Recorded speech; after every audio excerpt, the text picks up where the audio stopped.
Chapter 1 Mitchell McDear Mitchell Y. McDear was 25 years old. He was about to graduate in the top 5 from Harvard Law School. He had a beautiful wife, Abby. He was white, handsome, tall, and physically fit. He didn't take drugs or drink too much. And he was hungry. He wanted it all: money, power, a big house, a fast car. He urgently wanted to succeed. In other words, he was perfect for the Memphis law firm of Bendini, Lambert, and Locke. Every one of the 20 partners in the firm was given a thick file on him. They knew that he had been born in poverty in Kentucky and brought up by his mother after his father's death. They knew that she had wasted the money the Army gave her after her eldest son's death in Vietnam, and that only the other brother, Ray, had cared for him. They knew that he had won a place at Western Kentucky University because he was good at football and had graduated top of his class. They could see the poverty hurt, and that he wanted to climb away from it. Now he was about to leave Harvard. 2 firms in New York and 1 in Chicago were interested in him, according to the file. The highest offer was $76,000, and the lowest was $68,000. All the partners agreed that he was the one they wanted. They needed a new associate this year, and they wanted it to be him. The first interview, in a hotel near Harvard, went well. Oliver Lambert took with him Lamar Quinn, an associate who had been with the firm for 7 years, and offered Mitch $80,000, a new BMW, and help in buying a house. Mitch was interested, of course. Lambert invited him down to Memphis to visit the firm. He said he would send the air tickets. The figure of $80,000 started Mitch and Abby dreaming. $80,000 in Memphis is the same as $120,000 in New York, Mitch said. We'll be able to afford almost anything we want. And it's only the money I'll start at. In 2 years, I'll be into 6 figures. They say that on average, an associate becomes a partner in about 10 years, and then I'll be earning about $500,000 a year. And what about the car and the house? Who wants New York? Abby said, smiling, and thinking about their rusty Mazda, and about new furniture in a big old house, and dreaming of babies. What sort of work is it? Taxes, Mitch said, which is what I enjoy. And we both hate the cold weather in the Northeast. The firm specializes in international tax law. Bendini started it in 1944. He had a lot of clients in the South, so he moved down to Memphis. And obviously, everyone who works there loves it. They say that members very rarely leave the firm. And you'd be closer to Ray. True. If they're offering so much, why doesn't everybody know about them and try to work there? Lambert says they like to stay small. There are only 41 members in all. They get 1 new member every 2 years, and they approach him rather than the other way round. Why would they help us with a house? Abby asked. It's important to the firm that their members stay happy and look rich. It helps to bring business in. Memphis, here we come, said Abby. I like this firm already. Chapter 2. Bendini, Lambert, and Locke. Bendini had loved the firm's office building. He had also loved secrecy. Before his death in 1970, he had filled the 100-year-old building with electronic surveillance equipment, as well as with every luxury money could buy. Only a few special members could enter certain parts of the building. In 20 years, Bendini built the richest law firm in Memphis. It was also definitely the quietest. Every associate hired by the firm was taught the evils of a loose tongue. Everything was secret, especially clients' business. Young associates were warned that talking about the firm's business outside the firm could delay the prize of a partnership. Nothing left the building on Front Street. Wives were told not to ask questions, or were lied to. The associates were expected to work hard, keep quiet, and spend their healthy incomes. Lamar Quinn met Mitch at the entrance to the building. After an embarrassing speech by Oliver Lambert in front of all the other associates in the second-floor library, Lamar took him on a tour of the office. There were excellent libraries on the first 4 floors of the 5-floor building, so that no member needed to leave the office to find out anything. The first 4 floors were almost the same. The center of each floor was filled with secretaries, their desks, and the necessary machines. On one side of the open area was the library, and on the other were offices and smaller conference rooms. Partners got the large corner offices with wonderful views over the river and the city.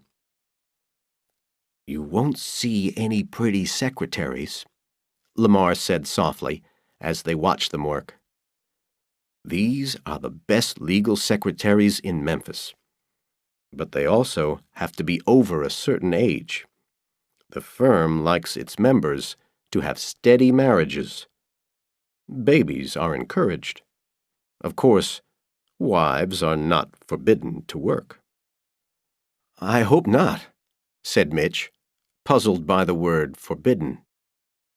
He decided to change the subject. "Does every lawyer get his own secretary?" "Yes, until you're a partner. Then you'll get another, and by then you'll need one. Nathan Locke has 3, all with 20 years' experience, and he keeps them busy. You'll find that the work takes at least 80 hours a week at first, and there's always more if you want it. Everyone works 100 hours a week during tax season. We get well paid, all right, but we earn it, believe me." "What about holidays?" 2 weeks a year for the first 5 years. I know that doesn't sound like very much, but the firm does own a couple of beach houses in the Cayman Islands, and you can usually get one for your holiday, as long as a partner doesn't want it, of course. We do a lot of business in the Caymans as well, because the islands are tax-free. Nathan Locke's there at the moment, in fact, which is why you can't meet him today." Mitch had lunch with the partners in their special dining room on the 5th floor. Again, the generous public praise was embarrassing, but pleasing. Mitch wanted a beer to help him feel comfortable, but looking round, he saw that no one had any alcohol, and he learned that drinking at lunchtime was not liked by the firm, nor was heavy drinking at any time. They wanted members they could rely on. That was all right with Mitch. He was determined to succeed. By the time Mitch left the building in the evening, after a meeting with Royce McKnight, to discuss further details of his contract, he had decided there could be no better offer in the whole country. Chapter 3. The Fifth Floor. There were no law offices on the fifth floor of the Bendini building. The partners' dining room and kitchen filled the west end. Then, in the center, there were some empty rooms. And then there was a wall. In the center of the wall was a small metal door with a button beside it and a camera over it. This opened onto a small room where an armed guard watched the door and studied a large number of television surveillance screens. A hall went past the offices and workrooms of a number of men whose job was to watch and to gather information. The windows to the outside world were painted over. Devasher, the head of security, had the largest of these small, plain offices.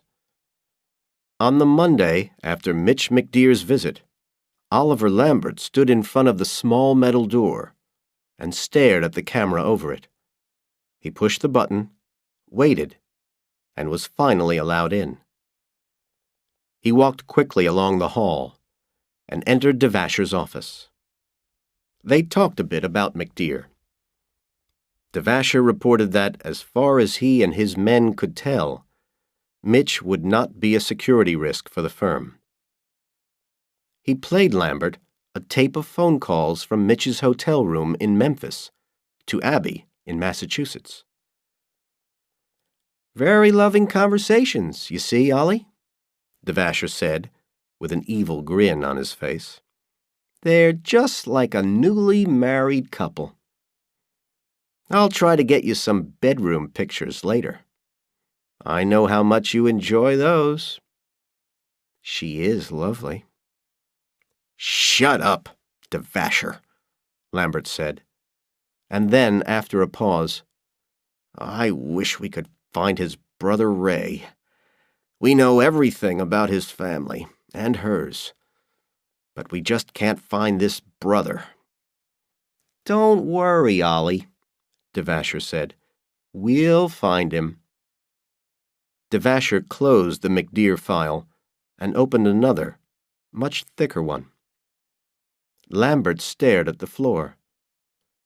"What's the latest?" he asked softly.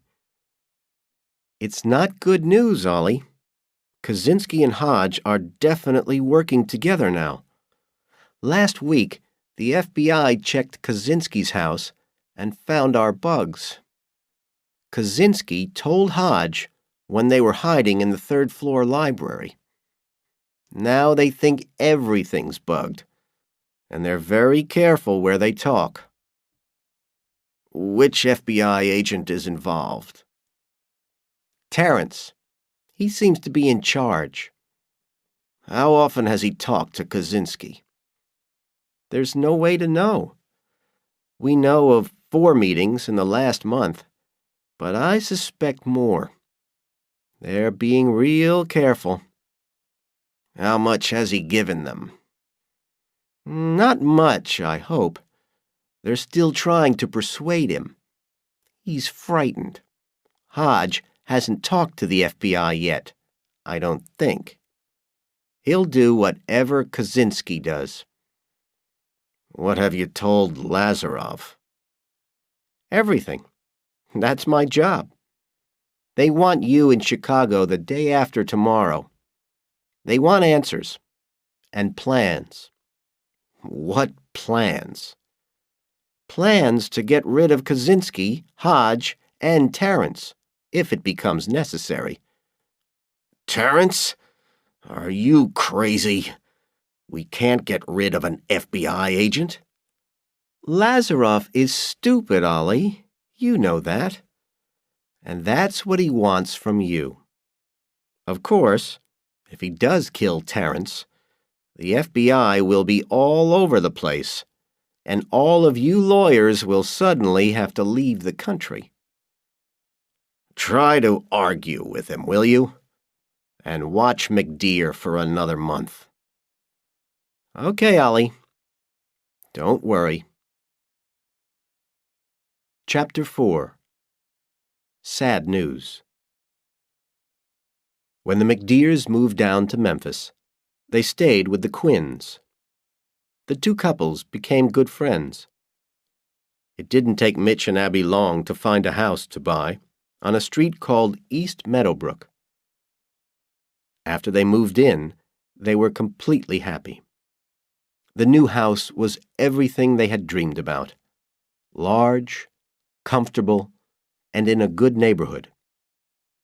Abby went mad buying furniture, while Mitch drove the new black BMW all around town, getting to know the area. The Thursday before Mitch was due to start work, they drove over to the Quinn's house for dinner. "Now that you've spent next year's income on furniture," Mitch said on the way there, "what next?" "Oh, I don't know," Abby said. "How about babies?" "Hey, slow down. Let me get settled first." Abby laughed and sat back in her seat. Mitch admired her legs. "When did I last tell you you were beautiful?" he asked. "About 2 hours ago." 2 whole hours? How thoughtless of me. Right. Don't let it happen again. They parked behind the Quinns' 2 Mercedes. Kay met them at the front door. Her eyes were red from crying.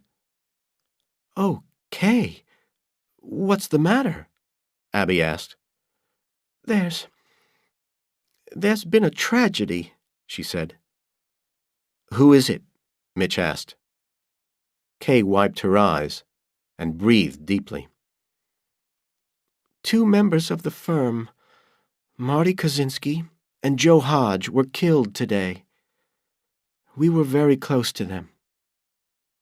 Mitch remembered them from his visit to the firm. "What happened?" he asked. "No one's sure," Kay said. "They were on Grand Cayman, diving. There was some kind of explosion on the boat, and we think they drowned. A boatman was also killed. There was a meeting in the firm a few hours ago, and they were all told about it. Lamar could hardly drive home." "Where is he?" Mitch asked. "By the swimming pool. He's waiting for you." Lamar was just sitting there, deep in shock. Mitch sat down next to him and waited. Lamar shook his head and tried to speak, but no words came. His eyes were red, and he looked hurt. Finally, Mitch said, "Lamar, I'm so sorry. I wish I could say something." "There's nothing to say. Marty Kozinski was one of my best friends. He was going to be the next partner. He was a great lawyer, one we all admired. Our children always played together." Mitch and Abby drove home in silence. 4 days later, instead of starting behind his desk at the office, Mitch and his lovely wife joined the remaining 39 members of the firm and their lovely wives, and said goodbye to Marty Kozinski and Joe Hodge.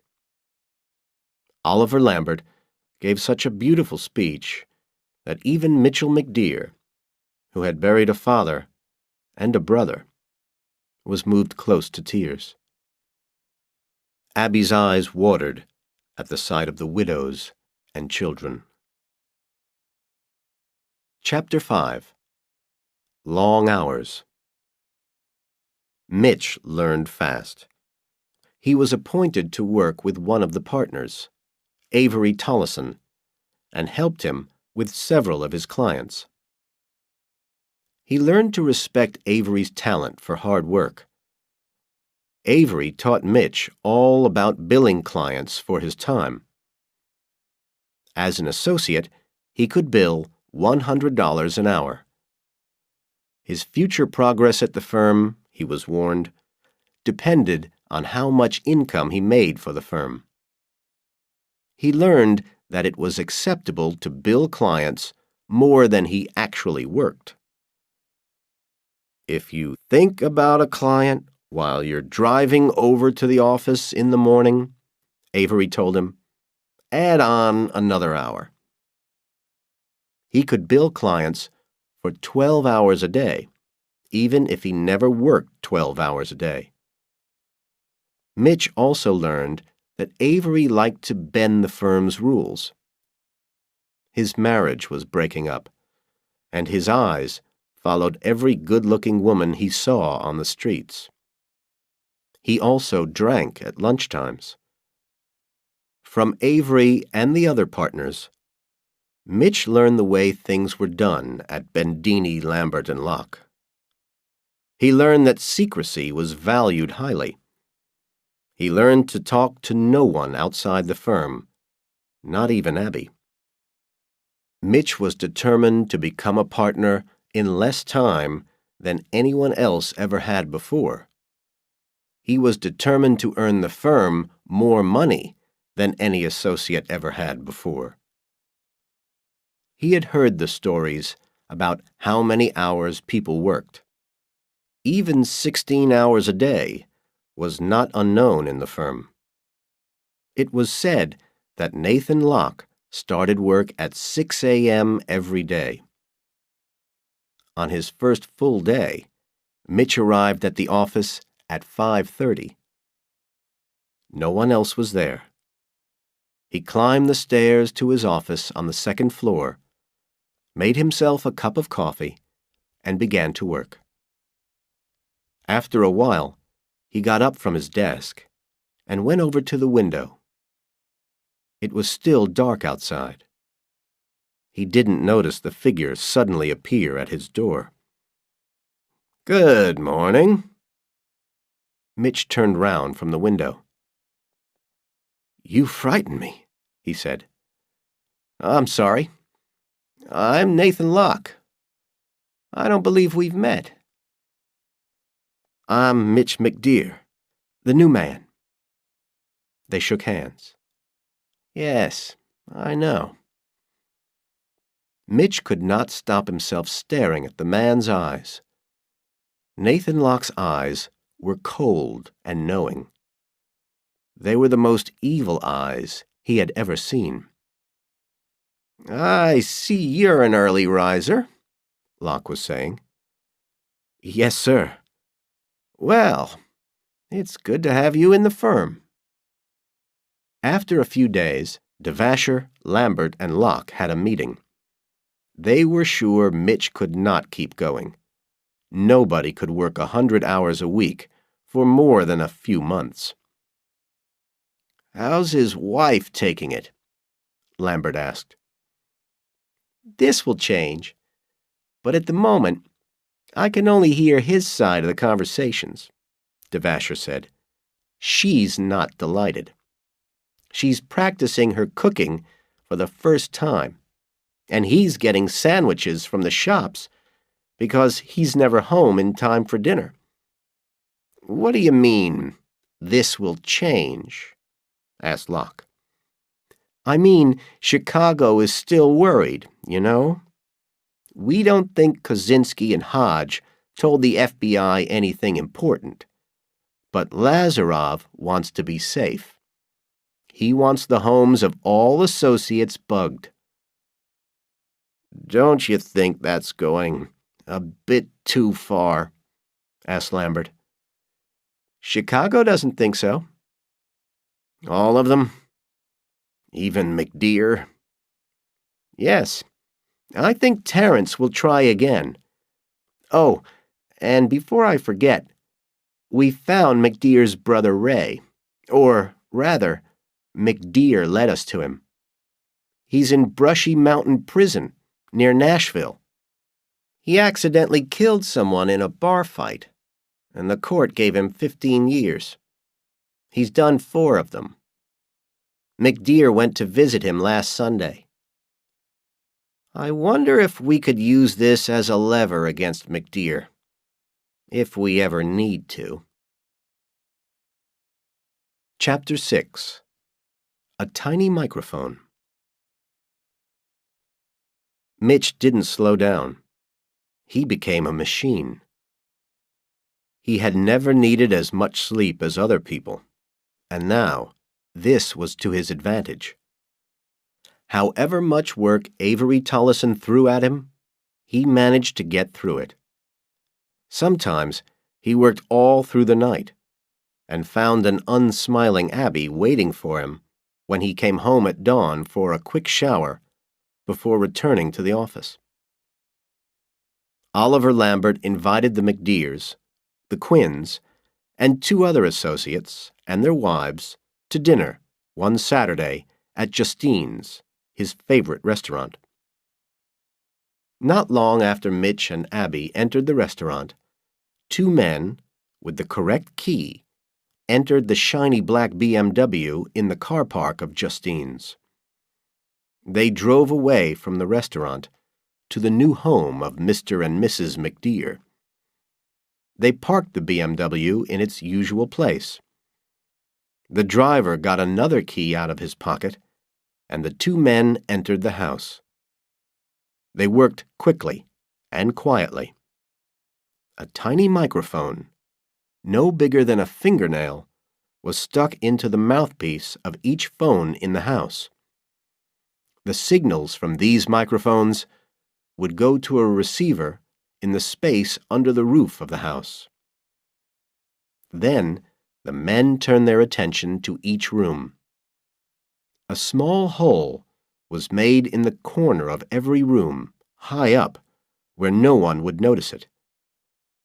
A tiny microphone was placed inside each hole. A wire, no thicker than a human hair, and completely invisible, ran from each microphone to the receiver. The receiver looked exactly like an old broken radio, and it joined other old objects that were already there in a corner under the roof. It would not be noticed for months, maybe years. And if it was noticed, it would simply be thrown away as rubbish.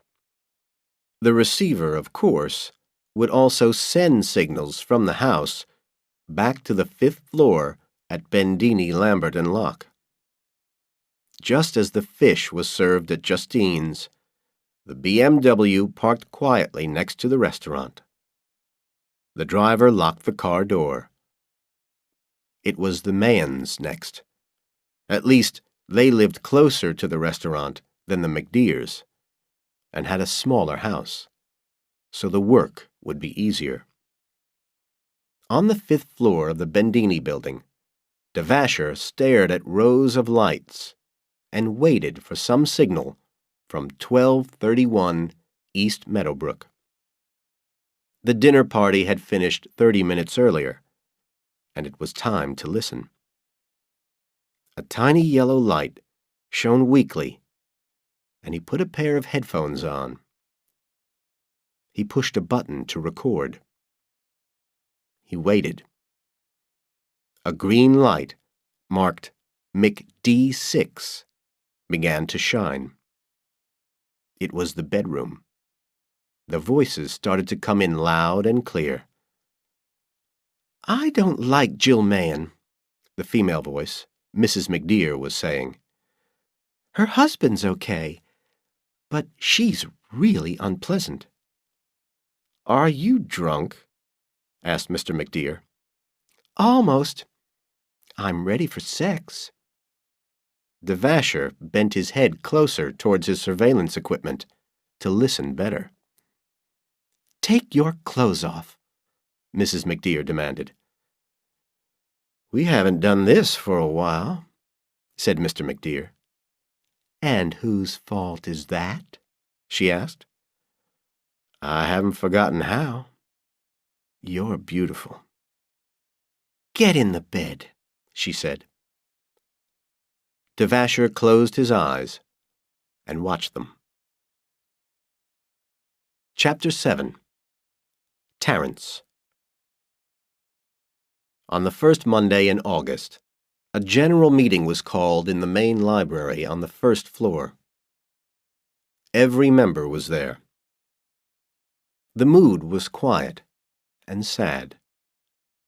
Beth Kosinski and Laura Hodge were politely brought in by Oliver Lambert. They were seated at the front of the room. In front of them, on the wall, were pictures of their husbands. Oliver Lambert stood with his back to the wall and gave a speech. He almost whispered at first, but the power of his voice made every sound clear throughout the room. He looked at the two widows and told of the deep sadness the firm felt, and how they would always be taken care of as long as there was a firm. He talked of Marty and Joe, of their first few years with the firm, of their importance to the firm. He spoke of their love for their families. The widows held hands and cried softly. Kosinski's and Hodge's closest friends, like Lamar Quinn and Doug Turney, were wiping their eyes. After the speech, Mitch went over to look at the pictures. There were 3 other pictures on the wall as well. One was of a woman. Underneath the picture were the words, Alice Naus, 1948 to 1977. He had heard about her. The only woman ever to become a member of the firm. She was killed in a car crash just 3 years after joining. The other 2 pictures were of Robert Lamb and John Mickle. He asked Avery about them. Lamb was out hunting in Arkansas one day in 1970 and didn't return. He was found eventually with a bullet in his head. Everyone supposed it was a hunting accident. Mickle shot himself in 1984. 5 dead lawyers in 15 years. It was a dangerous place to work. Mitch was always the first to arrive at the office, and often the last to leave as well. The partners were delighted with his progress and rewarded him with extra money. Abby got a job as a teacher at a local school, so that she wasn't just sitting around the house, bored. Mitch's ability to work long hours was already a legend. But she didn't want to be married to a legend. She wanted a flesh-and-blood person next to her. Recently, Mitch had started having his lunch sometimes in a small cafe about half a mile from the Bendini building. It was a dark hole in the wall with few customers and bad food. He liked it because no one else from the firm went there, so he could sit quietly and read legal documents while he ate. He could always bill the client for his time. One day, while he was there, a stranger approached his table and stood next to it. Mitch put down his document. "Can I help you?" he asked. The stranger said, "You're McDear, aren't you?" Mitch studied him. Judging by his accent, he was from New York. He was about 40, with short hair, and was wearing a cheap suit. "Yeah," he said. "Who are you?" In reply, the man pulled a badge out of his pocket. "Wayne Terence, FBI." He waited for a reaction. "Sit down," Mitch said. "Thanks." After he sat down, Terence said, "I heard you were the new man at Bendini, Lambert & Locke." "Why would that interest the FBI?" We watch that firm quite closely. Why? I can't tell you at the moment. We have our reasons. But I didn't come here to talk about them. I came here to meet you and to warn you about the firm. I'm listening, Mitch said. 3 things. First, don't trust anyone. Second, every word you say, at home or in the office, is probably being recorded. Mitch watched and listened carefully. Terence was enjoying this. And the third thing? He asked. Money doesn't grow on trees. What do you mean by that? I can't say more at the moment. I think you and I will become very close. I want you to trust me, and I know I'll have to earn your trust. So I don't want to move too fast. We can't meet at your office or at my office, and we can't talk on the phone. So from time to time, I'll come and find you. For now, just remember those 3 things, and be careful. Here's my home phone number. You won't want to call me yet, but you'll need it sometime. But call me only from a payphone. If I'm not in, leave a message on the machine. Mitch put it in his shirt pocket. There's one other thing, Terence said as he stood up. You had better know that Hodges and Kozinski's deaths weren't accidental. He looked down at Mitch with both hands in his pockets, smiled, and left before Mitch could ask any more questions. The next day, Mitch had an opportunity to go and see Lamar. He walked into his office and closed the door. We need to talk, he said. If he believed Terence, the office was bugged, and the conversation would be recorded. He was not sure whom to believe. You sound serious, Lamar said. Did you ever hear of someone called Wayne Terence? No. FBI? Lamar closed his eyes. FBI, he whispered. That's right. He had a badge and everything. Where did you meet him? He found me in Lansky's cafe on Union Street. He knew who I was. Have you told Avery? No. No one except you. I'm not sure what to do. Lamar picked up the phone and spoke to Avery Tollison. Within a few minutes, Mitch and Lamar were up in Lambert's office.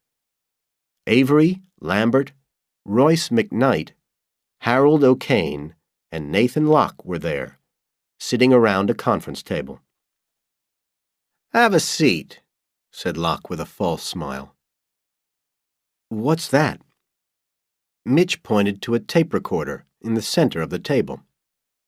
We don't want to miss anything, Locke said. Okay, Mitch said.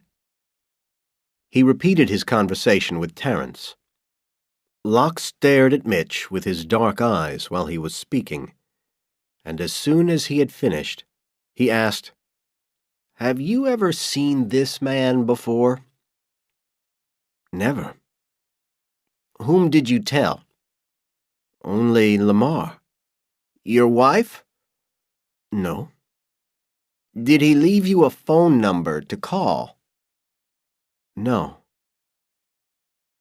The tape recorder was switched off. Locke walked to the window. Mitch, he said, we've had trouble with the FBI and the tax people for several years now. Some of our clients like us to take risks for them. We do things for them which are not quite illegal, but which are close to the edge. and like any firm of tax lawyers with clients as rich as ours, the FBI occasionally has to investigate some of our clients. Naturally, they investigate us at the same time. Terrence is new down here, and he's trying to score a big win. He's dangerous. You are not to speak to him again." "How many of our clients have the courts found guilty?" Mitch asked. "Not a single one." "What about Marty and Joe? What did happen?" "That's a good question. We don't know. It's true that it was possibly not an accident. The boatman, who was with them, seems to have been a drug smuggler, according to the police there." "I don't think we'll ever know," McKnight added.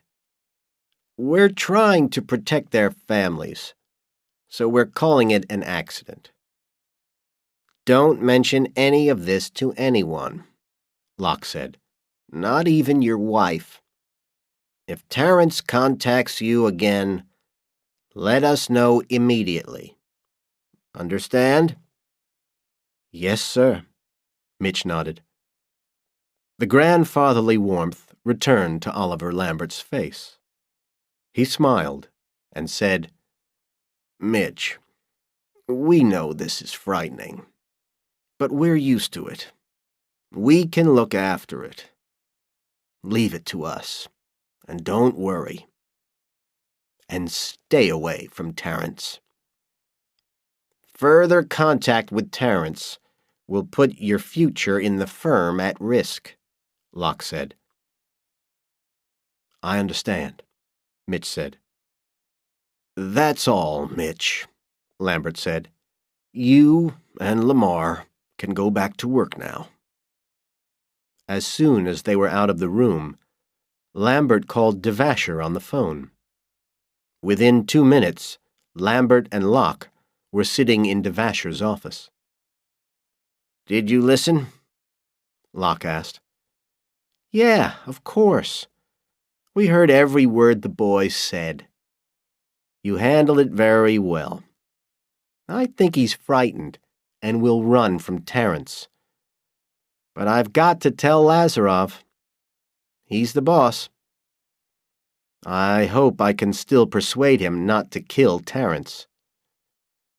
"God, yes," Lambert said. "But why did they choose McDear, do you think?" "Because he's young, and because he's a good person. The kind of person who wouldn't like what's going on here. I suggest you keep McDear so busy he doesn't have time to think. And it would be a good idea for Quinn to get closer to him, too, so that if McDear does want to tell anyone anything, he'll naturally turn to Quinn." "Did he tell his wife last night?" asked Locke. "We're checking the tapes now," Devasher said. "It'll take about an hour.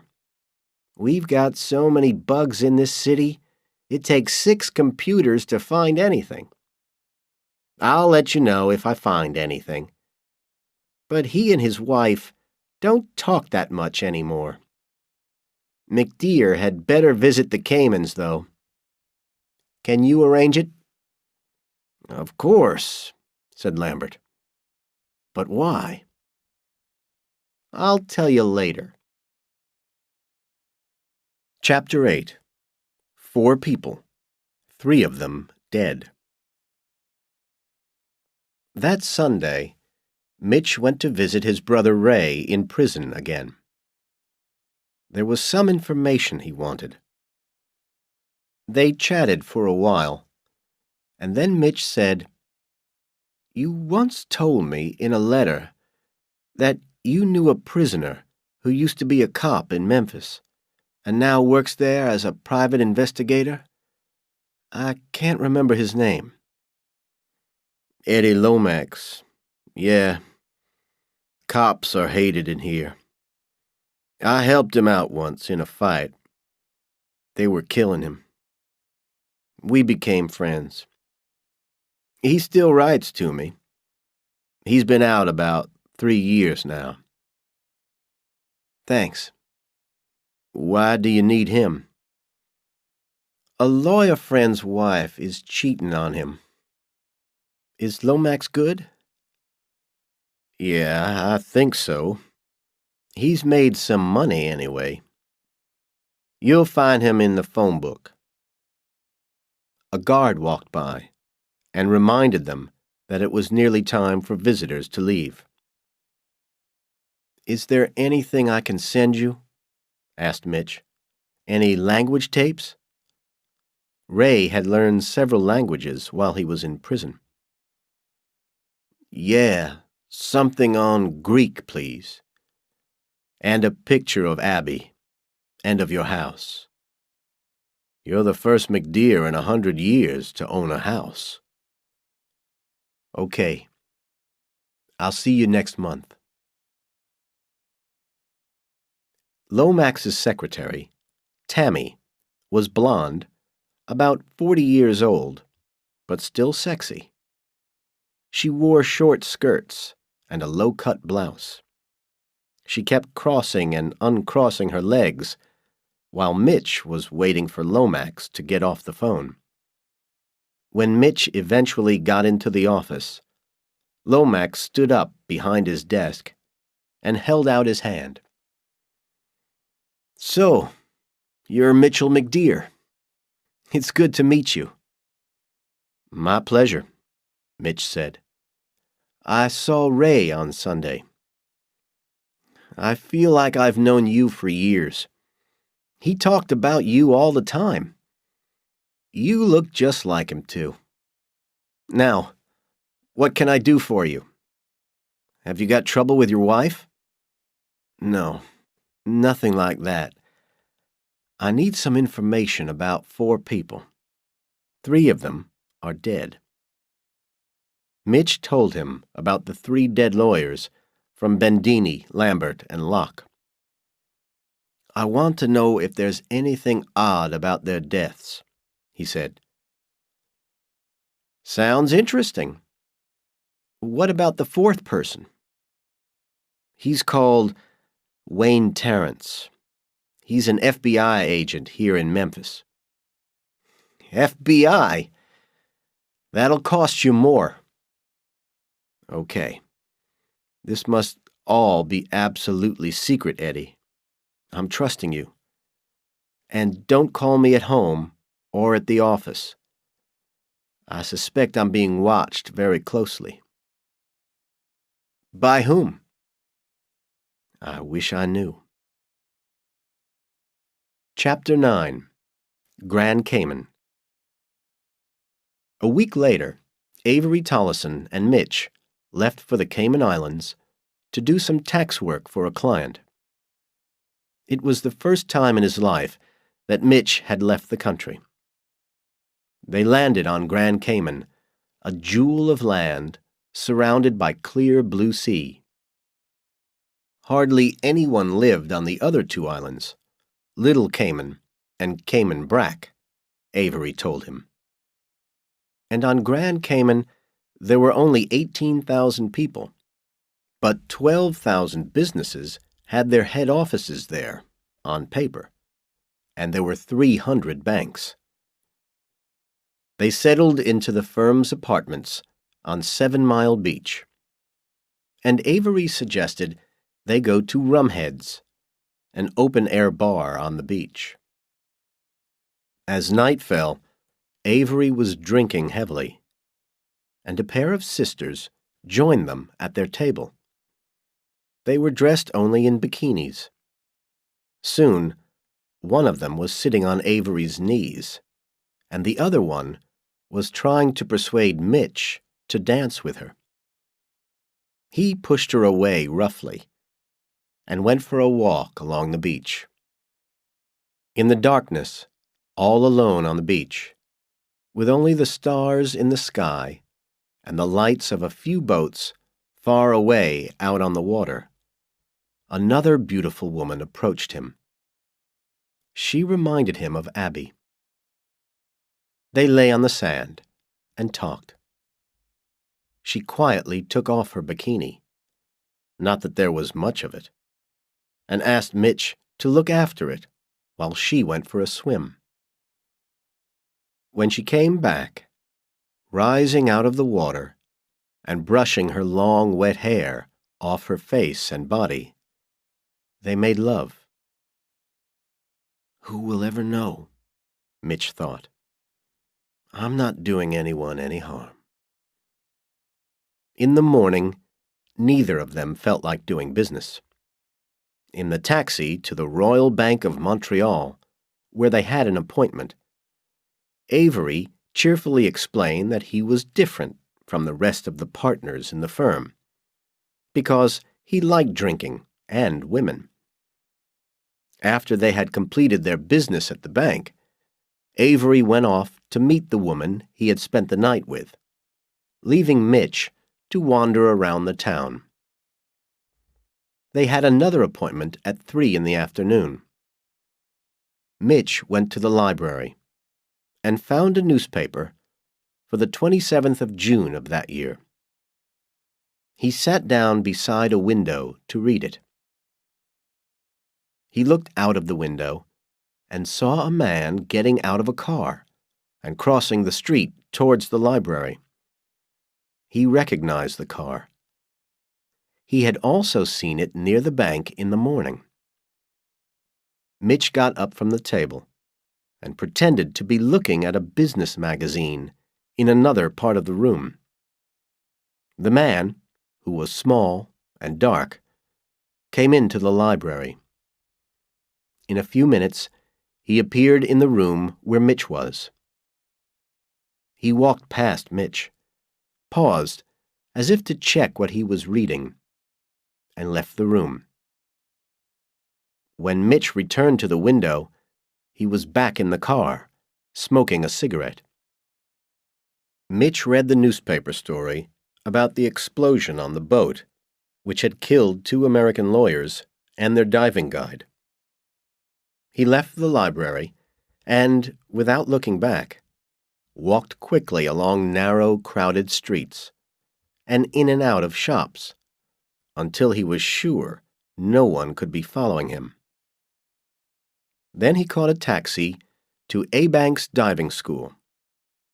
The newspaper had said that the guide who was killed was Philip Abanks, the son of Barry Abanks, who owned the diving school. Abanks agreed to speak to Mitch. He was certain Philip had nothing to do with drugs. The accident had surprised him because the boat was found a long way from where it was supposed to be.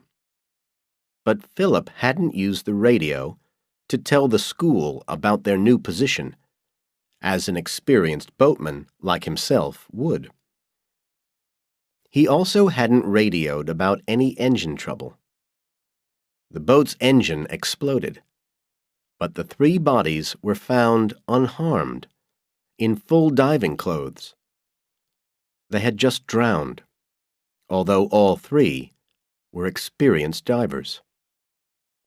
A few days later, in Memphis, Devasher studied the photographs on the desk in front of him.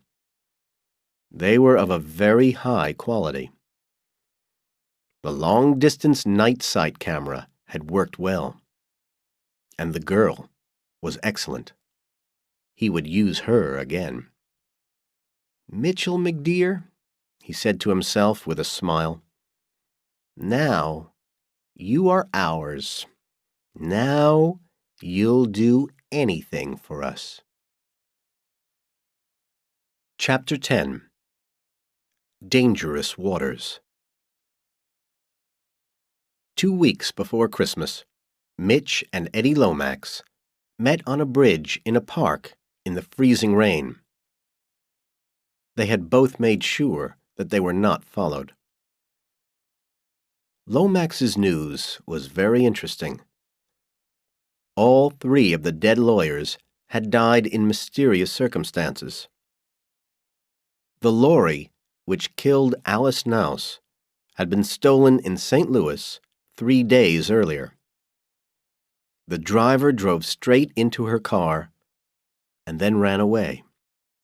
He was never found. The hunter, Robert Lamb, was almost certainly murdered. It didn't look like a hunting accident because his body was found in a part of the forest where there were few animals and the hunters didn't usually go. There were two strange things about Mikkel's death. First, the letter to his wife was typed, not handwritten. Second, he had never bought a gun in his life, and yet the gun that killed him was an old gun, which the police thought criminals had used in the past. Where did a respectable lawyer get such a gun? Your firm has lost 5 lawyers in 15 years, Lomax ended. And you're acting as if you're going to be the next. I'd say you've got problems. What about Terence? I don't have very much. He's one of their best men. He came down here from New York about 2 years ago. Thanks. I'll do anything I can to help Ray McDear's little brother. It seems to me that you're swimming in dangerous waters.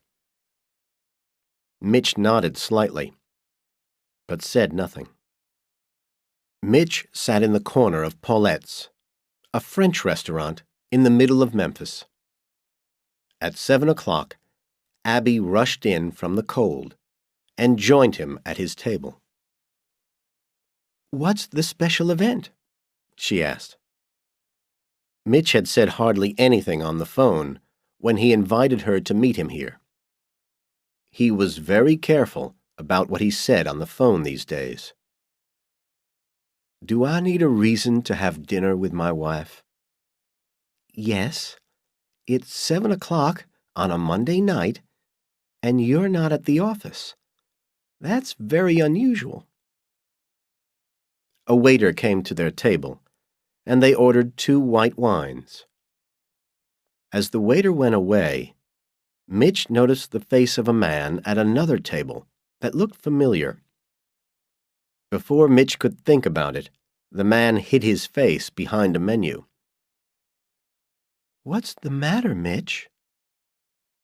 He put his hand on hers and said, "Abby, we've got to talk." "What about?" she asked, worried. "About something very serious," he said quietly. "But we can't talk here. There's a back door near the washrooms. I want you to go to the washroom and then leave by the back door. I'll meet you there. I'll bring your coat. Trust me, please." Abby left. Mitch waited until the man with the menu was busy talking to a waiter, and then he followed her. Outside, they walked to a bar and sat down in a dark corner inside. "What's this all about?" demanded Abby when they had their drinks. "I met an FBI agent today, a man called Terence. It's the second time he's spoken to me." "FBI?" "Yes, with badges and everything." He told her about the first meeting with Terence and what the partners had said about it. "What do the FBI want?" "I don't know, Abby. I'm just eating lunch when someone comes up and tells me that my phones are bugged, my home is bugged, and someone at Bendini, Lambert, and Locke knows everything I do. I don't know what they want, Abby, but they've chosen me for some reason." "Did you tell anyone at the office?" "No, I haven't told anyone except you. And I don't intend to tell anyone either." Abby drank from her glass of wine. "Our phones are bugged?" According to the FBI. But how do they know? They're not stupid, Mitch. If the FBI told me my phones were bugged, I'd believe them. I don't know who to believe. Locke and Lambert were very believable when they explained how the firm fights with the tax people and the FBI. But if the firm did have a rich client whom the FBI was investigating, why would they choose me, the new man in the firm, to talk to? What do I know? I've seen no signs of any criminal acts. All the files I work on are clean. But someone is bugging you. Even the car, Terrence said. Mitch, this is amazing. Why would a law firm do that? I've no idea. I feel much better now that I've told you. From now on, I'll tell you everything. I didn't tell you sooner because I kept hoping it would all go away. And there's more to tell you. He told her about Eddie Lomax and the 5 dead lawyers, and how he suspected that none of their deaths was quite what it seemed to be. I feel weak. Abby, we have to be careful. We must continue to live as if we suspect nothing. This is unreal, Mitch. I can't believe I'm sitting here, listening to you saying all this. Do you expect me to live in a house where everything's bugged? Do you have a better idea? Yeah. Let's hire this Eddie Lomax to inspect our house. I've thought of that. But what if he finds something? Think about it. What if we know for sure that the house is bugged? What then? What if he breaks one of the bugs? Then whoever put them there will know that we know. And that could be dangerous. You're right. Anyway, you're hardly home for me to talk to. They'll only hear me talking to myself a lot these days. Chapter 11. A Professional Job. A day or two after Christmas, Eddie Lomax was called out on an urgent job. A man, calling himself Al Kilbury, said that his wife was about to meet a man in a hotel in South Memphis, and that he needed Lomax to take photographs. He tempted him with an offer of generous payment. They drove to the hotel together and waited in the car park. Another man silently opened the back door of the car and put 3 bullets into the back of Lomax's head. It was a professional job. The killer and the man, calling himself Al Kilbury, left together. Mitch found the bar near the airport where Tammy had asked him to meet her. He looked again at the letter she had pinned to the back door of his house. Dear Mr. McDear, please meet me at Ernie's Bar on Winchester Avenue late tonight. It's about Eddie Lomax. Very important. Tammy Hemphill, his secretary. Tammy arrived soon after he had ordered a beer. Thanks for coming, she said. What's the matter? She looked round. We need to talk, but not here. Where do you suggest? Why don't we drive around? We'll take my car. In the car, she took a long time to say what she wanted to say. Eventually, it started to come out. You heard about Eddie? She asked. Yes. When did you last meet him? A couple of weeks before Christmas. I thought so. He didn't keep any file about the work he was doing for you. There was a pause. Eddie and I were lovers. My marriage isn't so great, and my husband has other women friends. Anyway, Eddie told me a little about you, and he said that lawyers from your firm kept dying. So much for secrecy, Mitch thought. Anyway, just before Christmas, he told me he thought he was being followed, and that he thought it was connected to the work he was doing for you. Eddie was good at his job. It wouldn't be easy to follow him. They were professionals, whoever they were, as professional as the killer. I'm frightened, Mitch. Can I call you Mitch? Of course. I haven't been back to the office since his death. They probably think I know whatever it is that he knew. You're right not to take any chances, Mitch said. We can disappear for a while, my husband and I. He works as a singer in nightclubs, and he can always get work somewhere else. That sounds like a good idea.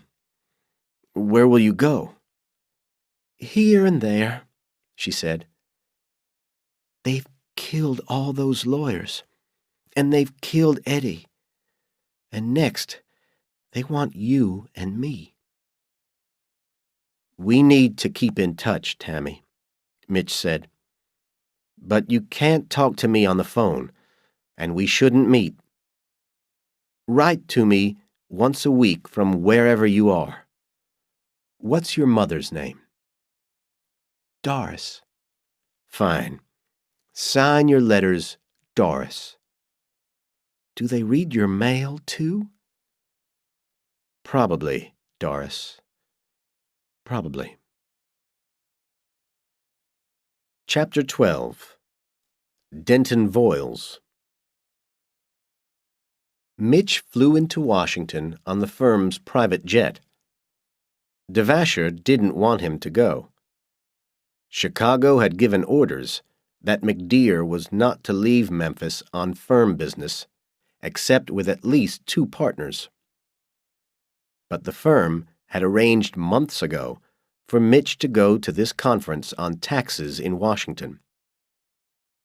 Devasher couldn't argue against it, because as far as he knew, Terrence had only met Mitch that one time, and Mitch had immediately reported it. So Mitch seemed to be a loyal member of the firm. His first morning at the conference, surrounded by strangers, a man whispered, "Harbison, FBI," and passed him a note. The note read, "Dear Mr. McDear, I would like to speak to you for a few minutes during lunch. Please follow Grant Harbison's instructions. Thank you for your cooperation. F. Denton Voiles." Voiles was the almost legendary boss of the FBI. Harbison arranged a meeting in the men's room. He went first, and Mitch followed after 20 minutes. "What does Voiles want?" he asked. "Something important. It's not my job to tell you," said Harbison. "When the conference breaks for lunch, you'll find a taxi, number 8667, outside the hotel. It will take you to the meeting. Be careful. 2 of the boys from Memphis followed you here. They're in the bedroom next to you in the hotel." Mitch followed his instructions. The driver of the taxi spoke to others constantly on his radio. When he was certain that no one was following them, he stopped acting like a tour guide and took Mitch directly to his meeting with Voiles in another hotel. Terence was waiting in the hotel room. After a few minutes, Voiles walked in with another agent. Voiles offered his hand, and Mitch stood up to shake it. "Thank you for coming," Voiles said. "This is very important to us." Mitch breathed deeply. "Sir, do you have any idea how confused and frightened I am? I really need an explanation. What's happening?" "Mitch, what I'm about to tell you will certainly shock you. You won't want to believe it, but it's all true. And with your help, we can save your life." Mitch waited.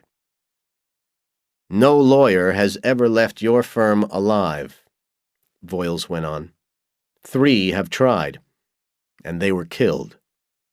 2 others were about to leave, and they died last summer. When a lawyer joins Bendini, Lambert, and Locke, he never leaves, unless he retires and keeps his mouth shut. And by the time they retire, they are part of it all and cannot talk. The firm has a major surveillance operation on the 5th floor. Your house, car, and phones are bugged. Your desk and office are bugged. Almost every word you speak is heard and recorded on the 5th floor. They follow you, and sometimes your wife. You see, Mitch, the firm is not what it seems. It is not owned by the partners. It is part of a very large and very illegal business.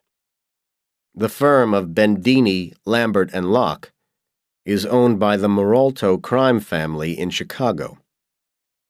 The Mafia." "I don't believe it," Mitch said, frozen with fear. His voice was weak. Voiles smiled.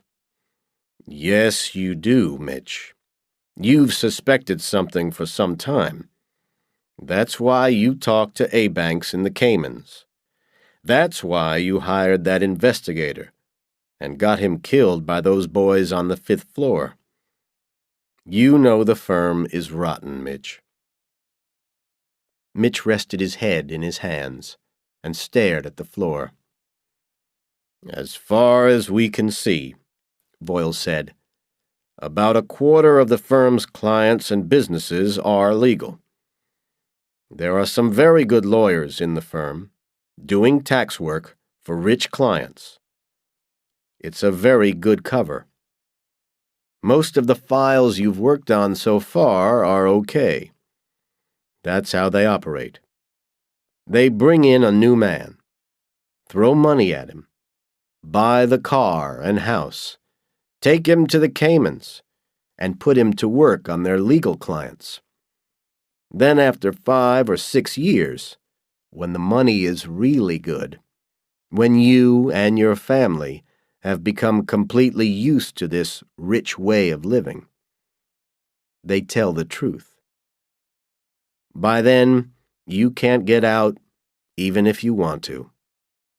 They'll kill your wife or one of your children. They don't care. So you stay. You can't leave. If you stay, you make $1 million and retire young with your family, safe. If you try to leave, your picture will hang in the 1st floor library." "You mean that every partner?" Mitch couldn't finish. "Yes, they all know, and they all do what they're told. We suspect that most of the associates know as well. We don't think the wives do. We really want these people. We could destroy the Moralto family. We could arrest hundreds of them." "How do they help the Moraltos?" Mitch asked. "To be honest," Voiles said, We don't know everything. We've only been watching them for about 7 years, and very little information gets out. But here's an example. A partner takes several $1 million in dirty money to the Caymans on the firm's private jet. Mitch thought of all the journeys the partners kept making to the Caymans. Voiles continued his story. Then, the same partner, or one of the others, forms a legal company back in the States to buy some land, perhaps. The money is wired through from the Caymans to... What's the name of that bank in St. Louis, with whom the firm does a lot of business? Commercial Guarantee? That's the one. The Mafia own it. So the money arrives back in the States and is used legally. Suddenly, dirty money is clean. That's why Bendini was sent down there in 1944. Locke grew up working for the Maroltos. He's a criminal first and a lawyer second. Lambert is the perfect cover for the firm. He looks and sounds like everyone's idea of a lawyer. But the next time you see him in the office, Mitch, remember that he's a killer. What about the secretaries and support staff? Good question. We think some of them are part of it too, but some of them don't know anything. That's how they operate as two firms at once. A lot of the people there really are doing legal business. But Hodge told Terrence that there's a group of support staff who work only for the main partners of the firm. They probably do all their legal work, so that the partners are free to do the Maroltos' dirty business. If you know so much, why don't you just go in there and arrest them all? Asked Mitch. We need evidence, Voiles said. That's where you come in. We want you to photocopy files, bank records, all those documents which we can't reach from the outside, but you can. We need the names of all the staff. We need to know who works on which files. We need all the information you can give us about every part of Bendini, Lambert, and Locke. And then eventually, we'll want you to appear in court and be a witness, our most important witness. You must decide whether or not you'll cooperate, Mitch. Tell us soon. If you decide not to help us, we'll find someone else who will, sooner or later, and we'll put you in prison, along with the rest of them. If you choose to help us, we can negotiate a price. And then we'll look after you. Send you and your wife anywhere in the world you want to go. But the Mafia never forgets, Mitch said. I've heard stories of witnesses hidden by the FBI whose car suddenly explodes. You people are capable of mistakes. One day, in 10 years' time, one of you will talk to the wrong person. If I help you, I'll always live in fear. I'll never be able to practice law again. Abby and I will have to change our faces and become Mr. and Mrs. Ordinary in Nowhere Town. It's true, Mitch, Voiles said. They never forget. But I promise you, we will look after you and your wife. We have about 2,000 witnesses living all over the country, under new names, with new homes, and new jobs. Now you had better get back to your hotel. Terrence will make contact with you soon. Chapter 13. shopping for shoes. Abby met him at the airport, and in the bar, he told her everything that had happened. She was frightened and close to tears, but neither of them could see any way out. They couldn't just run away, and they couldn't do nothing. Even while they were talking, Mitch saw a tall, fair-haired man with a mustache at the bar, whom he remembered from the hotel in Washington. They were following him all the time. Terrence didn't wait long. A week after Mitch returned to Memphis, about the same time that Doris got in contact, Terrence met him as he was walking back from a meeting and suggested they turn into a shoe shop together to get off the street. He started to say that it was time for Mitch to decide what to do, but he suddenly stopped. "What is it?" Mitch demanded. "I just saw someone walk by the shop and look in at us. Listen carefully, Mitch. We'll walk out together, and as soon as we're outside, you push me away and shout at me. Then run in the direction of the office." Mitch did exactly as Terrence suggested. As soon as he got back to the Bendini building, he went to Avery Tollison's office and reported that the same FBI agent had contacted him again. By the time they got to Locke's office, Lambert and McKnight were there as well. He pretended to be frightened and upset, and demanded to know why the FBI had now contacted him twice. Lambert told him the same story as before. Mitch hardly heard him. He watched his lips moving and thought of Kaczynski and Hodge and their families. Then Locke asked him what had happened today.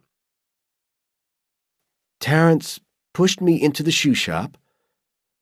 I tried to run away, but Terrence followed me and grabbed me. I pushed him away and ran back here. That's all that happened. What shall I do?" "Nothing, Mitch," said Lambert. "Just stay away from this Terrence. If he even looks at you, report it to us immediately." "That's what he did," said Avery. Mitch tried to look as pitiful as possible. "You can go, Mitch," Lambert said. "He's lying. I'm sure he's lying," Devasher said. They were all in Devasher's office. "What did your man see?" asked Locke. "Something slightly different, but at the same time, very different, you know? He says McDear and Terrence walked together into the shoe shop. He didn't see Terrence grab McDear.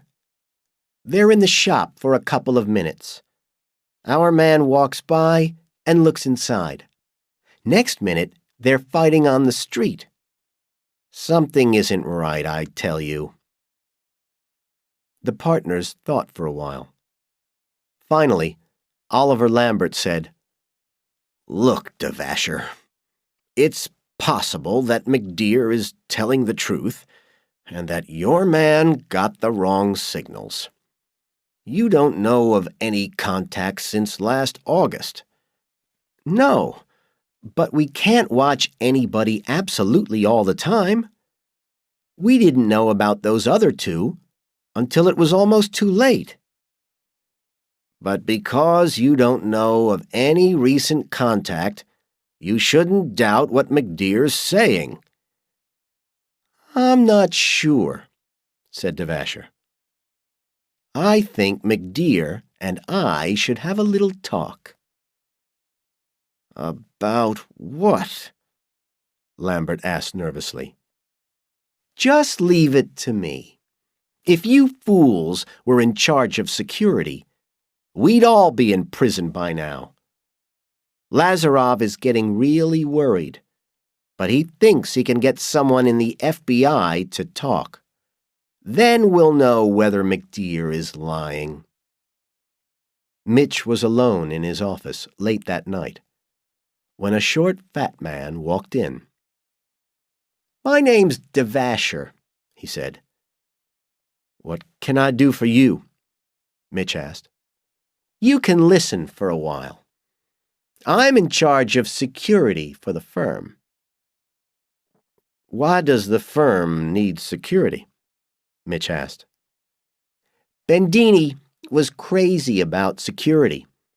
Anyway, we believe the FBI are trying to get a man inside the firm to help in their investigations of some of our clients. It's important that you tell us whenever they attempt to make contact with you." "Yes, I already know that." Suddenly, Devasher was smiling evilly. "I brought something with me to show you," he said. "Something that will keep you honest." He reached inside his jacket and pulled out an envelope. Mitch opened it nervously. Inside were 4 photographs, black and white, very clear. On the beach, the girl. "Oh, my God! Who took these?" Mitch shouted at him. "What difference does that make?" Mitch tore the photographs up and let the pieces fall onto his desk. "We've got plenty more upstairs," Devasher said calmly. "We don't want to use them.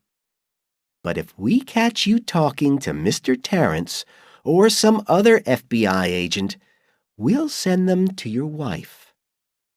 How would you like that, Mitch?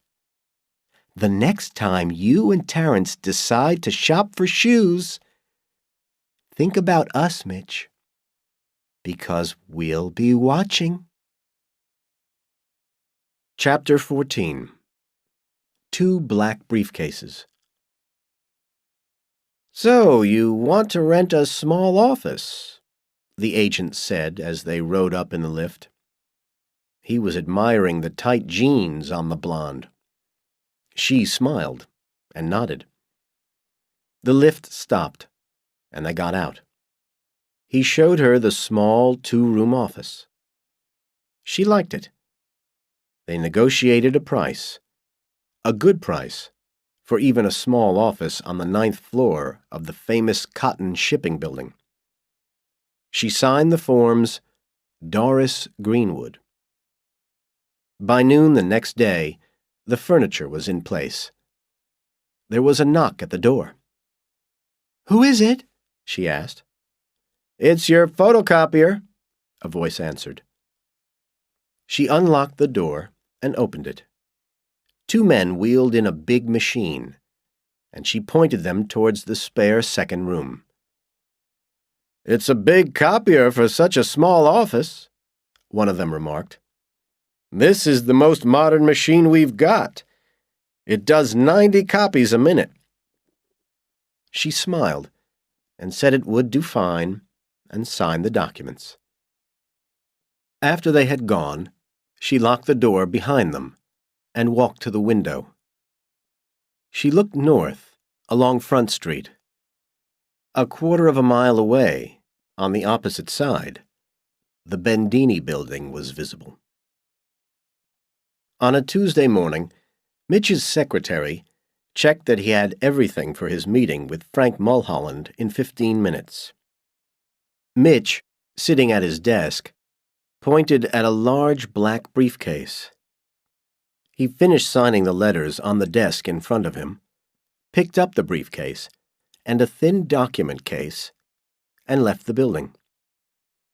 He checked that the briefcase was in his right hand and the document case in his left.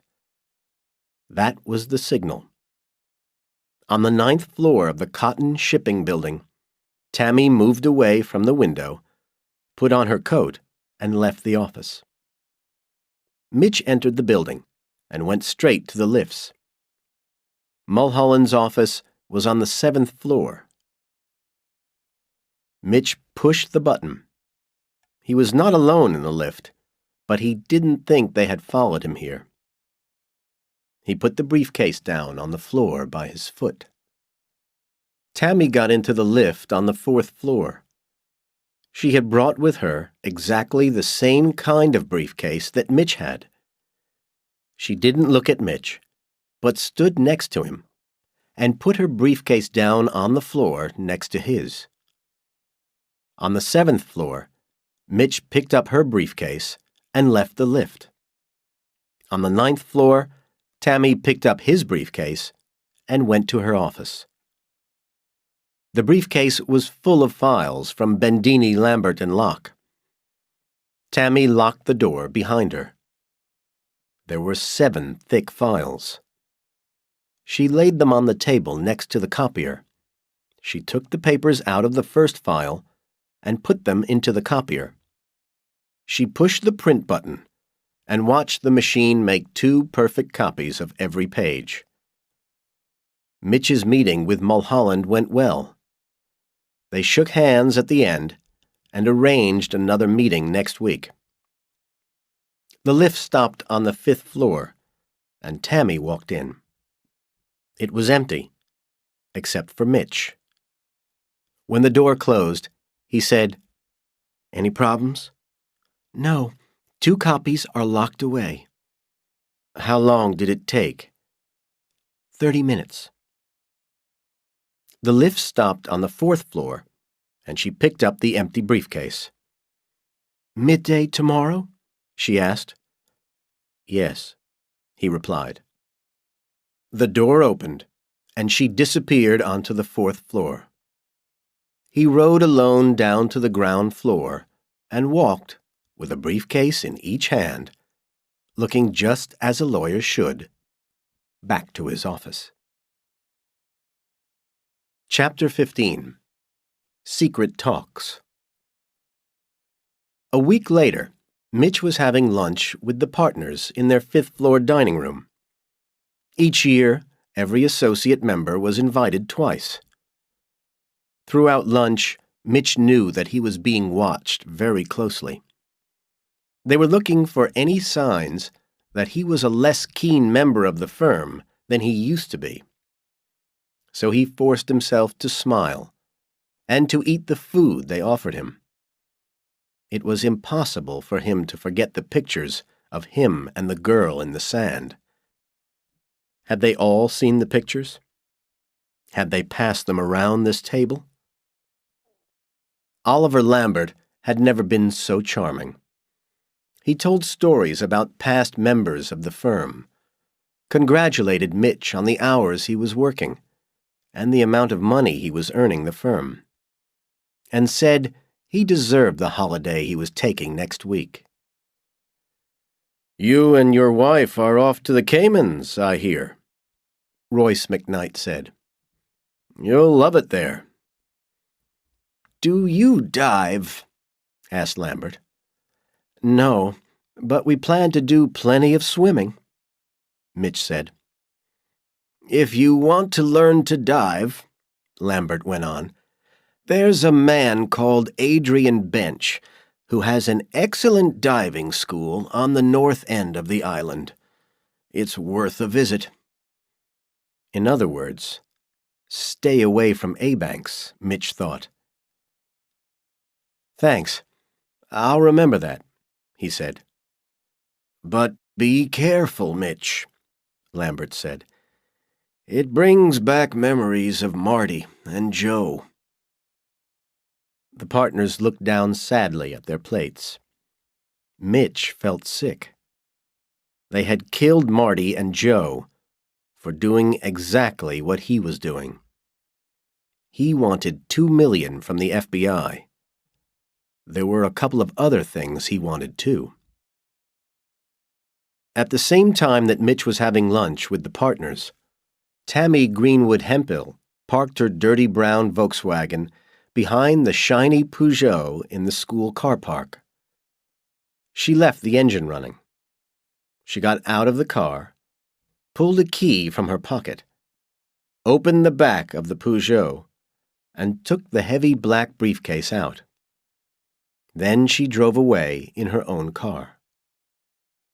At a small window in the teacher's lounge, Abby drank coffee and stared through the trees into the car park. She smiled and checked her watch. 12:30, as planned. Tammy drove back to her office. No one followed her. No one knew of her existence. There were 9 files this time. He had said there would eventually be about 40. She copied them all.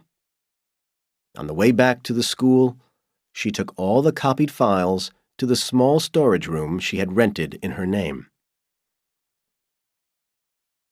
At 3 o'clock in the morning, Mitch got quietly out of bed and got dressed. Without a word, he kissed Abby, who was awake, and left the house. He had a meeting at an all-night cafe 25 miles out of town. At this time of night, no one would follow him. Terence and he completed their negotiations. They agreed on $2 million. "I want $1 million now and $1 million later," Mitch said. "I'm already copying all my files. No lawyer is allowed to do that. As soon as I give them to you, it's the end of my career. So when I give them to you, I want the first $1 million. We'll discuss the details later." "How are you going to get the files to us?" Terence asked. "You can't just walk around with them." "That's right," Mitch said. "When I hear that the first $1 million has gone where I want it to go, then I'll give you the key to a storage room somewhere in the Memphis area." "And the second $1 million?" Terence asked. "When you and I and Voiles decide that I've given you enough documents to make the arrests you want, then I get half. After I appear in court as a witness for the last time, I get the other half." "Agreed," Terence said. "And there's one other thing I want, Terence." "Yeah?" "I want my brother Ray out of Brushy Mountain Prison." "That's ridiculous, Mitch. We can't do that." "You can find a way. If you can't do it by bending the rules, then you can help him escape. But you can do it. The FBI can do anything, remember?" "I'll see what I can do," Terence said helplessly. "But Voiles isn't going to like it. Tell him that he doesn't get to see anything, not a single file, unless he promises to get my brother out. Not even a file on one of my clean clients. I don't know why you want those files anyway." "Because when we've got them," Terence said, "we've got you. Actually, you're probably already working with criminal clients without knowing it. It makes it easier for the firm to persuade you later to do whatever they say, because they'll tell you that you've already done enough to go to prison." Chapter 16. No Kiss. At 8 o'clock on the morning after Mitch and Abby returned from the Caymans, Oliver Lambert and Nathan Locke were allowed through the metal door on the 5th floor. They went to Devasher's office. "I talked to Lazaroff yesterday in Las Vegas. He's still worried. He wants you to make sure that any associates who don't know about our real business here work only on clean files." "Okay. What about McDear?" Lambert asked. "He had a wonderful week with his wife. They stayed in the other house, of course. You should see her in a string bikini. We took some pictures, just for fun." "I didn't come here to look at pictures," Locke said angrily. All right. They spent a whole day with our friend A-Banks. We don't know what they talked about. Whenever we got someone close to them, they were only talking about fishing or something. but I don't like it at all." "What can they talk about?" said Lambert. "Of course they'll talk about Hodge and Kozinski, but there's no harm in that. They can't find anything out, can they?" "No," Devasher admitted, "but I still don't like it. I know McDear tells lies. I know he lied about that shoe shop. And Chicago is worried, so I'm worried. That's my job. As long as the FBI are around, I'll be worried." It was very unusual for wives to appear at the Bendini building. Abby arrived there unexpectedly. The receptionist phoned up to Mitch's office, and his secretary came down to explain that Mitch was in a meeting. "He's always in a meeting," Abby replied. "Get him out of it." She waited in Mitch's office. He was on the 3rd floor, in Avery's office, helping him prepare for another visit to the Caymans. Probably taking cash for the Maroltos, Mitch thought. His secretary found him there and told him about Abby. He walked down to his office, where Abby was walking up and down. "Mitch, I have to go and see my parents," she said. "My father just called me at school. My mother's ill. She's got to have an operation tomorrow." "I'm sorry," Mitch said. He didn't touch her. She wasn't crying. "I've told the school I'll be away for a while," she said. "How long?" "I don't know. Mitch, we need some time away from each other. I think it will be good for both of us." "Let's talk about it." "You're always too busy to talk." "I've been trying to talk to you for 6 months, but you can't hear me.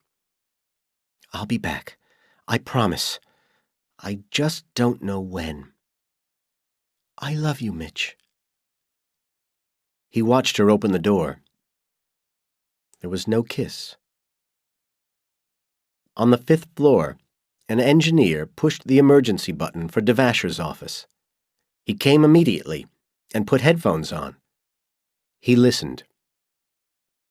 "When did this happen?" 2 minutes ago. In his office. 2nd floor. She's leaving him, isn't she? Hell, she's our best lever. What good are those photographs if she's leaving him anyway? Abby started for Kentucky, but didn't arrive there.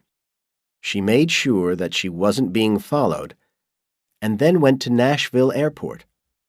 From there, she flew to the Caymans. Avery finished his business at the Royal Bank of Montreal, and after changing his clothes, made his way to Rumhead's bar. Just after he arrived, Tammy nervously entered the crowd and sat at the bar. She was wearing a bikini which hardly covered her body. She was 40, but 20 pairs of hungry eyes followed her to the bar, where she ordered a soft drink and lit a cigarette. She went over to Avery's table and asked if she could sit down. He couldn't believe his luck. Of all the men in the bar, she had picked him. "I'm Avery Tollison, from Memphis." "Nice to meet you. I'm Libby." "What brings you here?" Avery asked. "Just looking for fun," she said, with a suggestive look in her eyes. For 3 hours they dined, drank, and danced, each time a little more closely. She got him drunk. At 10 o'clock, she led him from the bar to the firm's beach house, where he was staying. He attacked her at the front door, and they kissed long and deeply. When they were inside, she suggested that they should have one more drink. He left the room to go to the washroom. she took a small plastic packet from her bag and dropped some sleeping powder into his drink. Mitch had told her it was enough to put him to sleep for 10 hours. When he returned, she watched closely as he swallowed his drink. He was too drunk to taste a thing. Within minutes, he was in a deep sleep. She pushed him off the chair and pulled him into the bedroom. She laid him on the bed and took his clothes off. She kissed him good night. In his jacket pocket, she found 2 key rings with 11 keys on them. Downstairs in the hall, between the kitchen and the sitting room, she found the mysterious metal door which Mitch had noticed when he stayed in this house with Avery last year. From the arrangement of the upstairs rooms, Mitch guessed that there was a small room behind the door. She opened the door, waited a full 10 minutes for any alarm, and then turned on the light. Inside the room were 12 cupboards for files, a desk, and 3 large briefcases. She checked that Avery was still deeply asleep. Then she went back downstairs, grabbed the 3 briefcases, turned off the lights, and left through the front door. It was a short walk across the car park to where the neighboring hotel started. She was sweating from the weight of the briefcases by the time she reached room 188 and knocked on the door. Abby opened the door. "Any problems?" she asked. "No." Tammy put the briefcases on the bed and went to get a Coke. "Where is he?" "In bed. I think we've got until 6 in the morning. There are a hell of a lot of files in that room. We'll be lucky to finish by 6. Room 188 was a single hotel room. All the furniture had been pushed against the walls to make room for the photocopier Abby had rented. Tammy began to photocopy the files from the briefcases while Abby went out in her car and had the keys copied by a man she had found earlier. When she came back, she continued with the photocopying, while Tammy went back to the beach house. She filled 2 suitcases with files from the cupboards. By the time she got back to the hotel, Abby had finished with the briefcases, and Tammy took them back. Her arms soon ached from carrying the suitcases full of files from one place to the other. They managed to copy the files from 10 of the cupboards before Avery showed any signs of beginning to wake up. She left the files they were copying with Abby, went back to the beach house, locked the metal door, and returned the keys. Then she took off her bikini top, got into bed beside him, and waited. Avery finally woke up a few minutes after 9. He felt terrible. He was late for an appointment. "Hello, big boy," Tammy said. "You were wonderful." Avery tried to remember something about last night. He failed. "Was I?" he said. "Yeah, the best," she said. He began to believe her. "Listen," he said, "I have to take a shower and then go to work. Shall we meet tonight at the bar?" "I'll be there, lover," she said. He went off to the shower. She slid across the bed to the phone and called Abby. "He's in the shower. Are you okay?" "Yeah. He couldn't do it if he had to." "Does he suspect anything?" "I don't think so. He's in pain." "How long will you be?" "About 10 or 15 minutes." "Okay. Hurry." They put their phones down. Under the roof, a recorder switched itself off and was ready for the next phone call. Chapter 17. Tarry Ross. While Avery was at work, the two women finished the last two cupboards of files. They had a mountain of photocopied pieces of paper. By 2:30 in the afternoon, it was all in boxes in a storage room in Georgetown. Over the next few days, Tammy flew in and out of the Caymans and carried the papers to a one-room apartment in Brentwood, near Nashville. There, she started the long job of listing and describing all the contents. Mitch had told her it was urgent.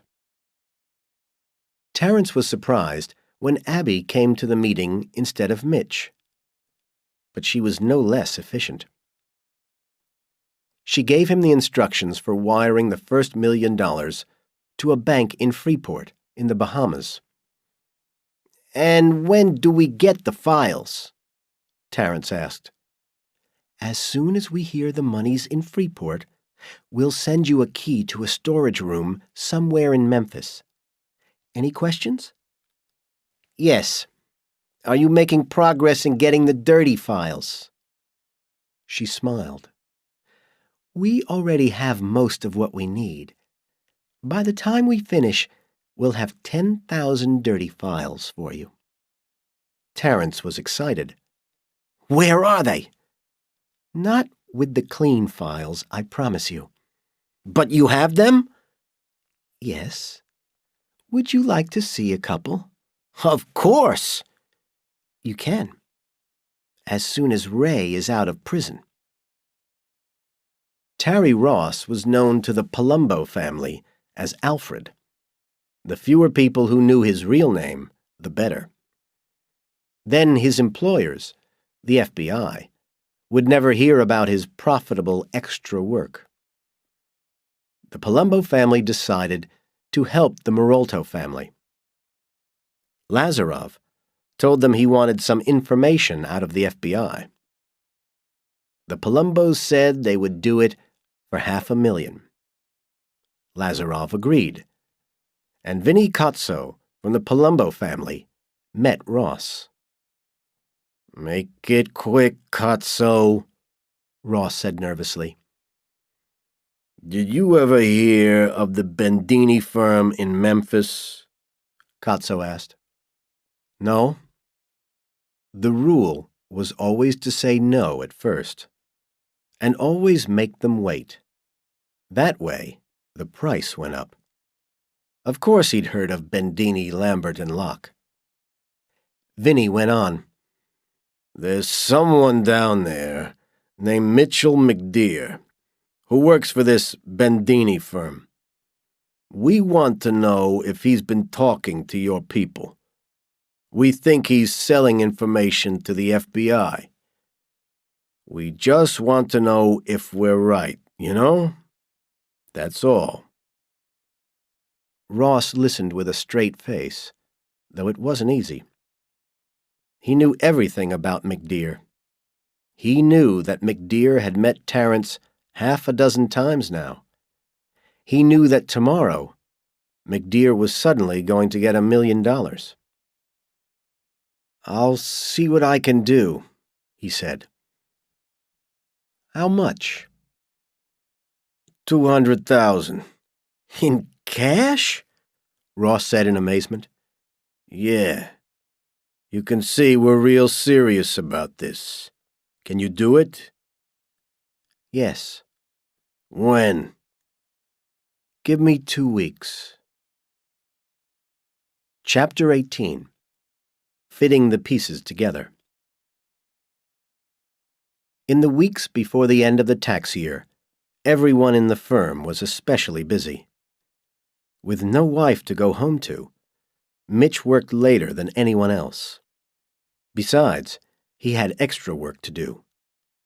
One night, at 3 a.m, he unlocked Avery's office on the 4th floor with one of the keys Abby had given him. He remembered a lot of the names of the files on Tammy's list. He unlocked the file cupboards and found what he was looking for. He carried the papers over to the photocopier near Avery's office. Every file in the firm had a number, and none of the copiers in the building would start until they were programmed with a file number. Mitch programmed the machine with the number of an innocent file, which was sitting on his desk downstairs, and copied all 128 pieces of paper. He returned this file to Avery's office and came back with another one. He programmed in a different number. That night, he used 18 file numbers from his own files, and 3 he borrowed from Lamar Quinn's files. A wire led from the copier through a hole in the wall and down the inside of a cupboard, where it joined wires from 3 other copiers on the 4th floor. This new larger wire ran down to the 3rd floor, where a computer recorded every copy made within the firm so that they could bill the proper client. An innocent-looking gray wire ran from this computer up through the 4th floor to the 5th, where another computer recorded the same information and added the details of which machine was used to make the copies. Devasher was trying to fit the pieces together. Something was wrong, but he couldn't work out what it was. He voiced his thoughts to Lambert and Locke. His wife leaves, saying her mother's got to have an operation and that she's tired of him, right? But from the conversations we've recorded, things weren't that bad between them. And why can't we find a hospital that's heard of Maxine Sutherland? We've checked every hospital in Kentucky, Indiana, and Tennessee. Doesn't that seem odd to you? Not really, Lambert said. People often use hospitals on the other side of the country, if that's where the specialist doctor is. And her parents are rich people. They'd find the best medical help, wherever it was. Locke nodded and agreed. How much has he talked to her? She calls about once a day. All they talk about is her mother and his work and stuff like that. Hasn't she mentioned the name of the hospital? Asked Locke. Not once. Sometimes I think it's a trick to get her out of town, to protect her. I can't believe that, Lambert said. There's no proof of that. Devasher looked angrily at them and walked nervously up and down behind his desk. About 10 days ago, someone made a lot of unusual copies on the 4th floor at 3 o'clock in the morning. At the time, only McDear and Scott Kimball were in the building. Neither of them has any business on the 4th floor. 21 file numbers were used. 3 belonged to Lamar Quinn's files, and the other 18 all belonged to McDear's files. None belonged to Kimball. The copier used was the one nearest to Avery's office, and McDear works closely with Avery. Who do you think made the copies? How many? Just over 2,000. Which files? His own tax clients. At this time of year, that seems fine, doesn't it? But 5 days later, his secretary used the same 18 file numbers to make 300 copies. It seems to me that 300 copies is what you'd expect for tax clients at this time of year. But 2,000? Locke and Lambert were listening closely now. So, What was he copying? Devasher continued. I don't know, but Avery's got cupboards in his office where the real files are kept. He couldn't copy those files, Lambert said. What else was he copying, Ollie? If he and Terence are talking, what else would he want from Avery's office? How could he get Avery's keys? Locke asked. That's the question, isn't it? Devasher said. Avery says he keeps them with him all the time. He also says that when he was on the Caymans 3 weeks ago, he slept alone both nights. But he's lying. Listen to this. He played them the recorded phone conversation between Tammy and Abby. Who are those women? Locke demanded. We don't know. The one in his house must be someone he brought home from a bar. But why is she calling a friend? It's too much to think that these women took his keys and managed to copy them in the middle of the night without his knowing anything about it. And that they are friends of McDear's. I agree, said Lambert. What about all the secret files in the beach house? Asked Locke. I've thought about that, Nat. Let's say she had the keys, though that's unlikely, and let's say she opened the room and found the files. What's she going to do with them in the middle of the night with Avery asleep upstairs? She could read them. I don't think so. There are too many of them. She could be working for the FBI. No, definitely not, Devasher said. She's no professional. No professional would make a phone call like that. I can only think that she and her friend were after his wallet and something went wrong. Locke and Lambert agreed. But we've got to be safe, Devasher said. I want all the locks changed on the 3rd and 4th floors and in the beach house. I want everyone on Grand Cayman who can copy keys questioned. And Avery's a risk. I want him to leave for a while. Pretend he's ill or something and has to take time off work. On Saturday, Mitch went to visit Ray in prison. By talking in Spanish, and when the guards were nowhere near them, Mitch warned him to be ready to escape in a few days' time. When he got back to Memphis, he parked his BMW in the center of town. The fair-haired man with a mustache, whose name was Aaron Rimmer, called Devasher. He's only gone shopping, he said. I'll stay with the car until he comes back for it. Mitch walked into a shop and used a payphone to call for a taxi to meet him at the side entrance in 10 minutes. The taxi took him to the apartment at Brentwood. He knocked on the door. "Who is it?" a nervous female voice asked from inside. He heard the voice and felt weak. "Barry A. Banks," he said. Abby opened the door and rushed into his arms. After an hour on the bed, the pain of loneliness was forgotten.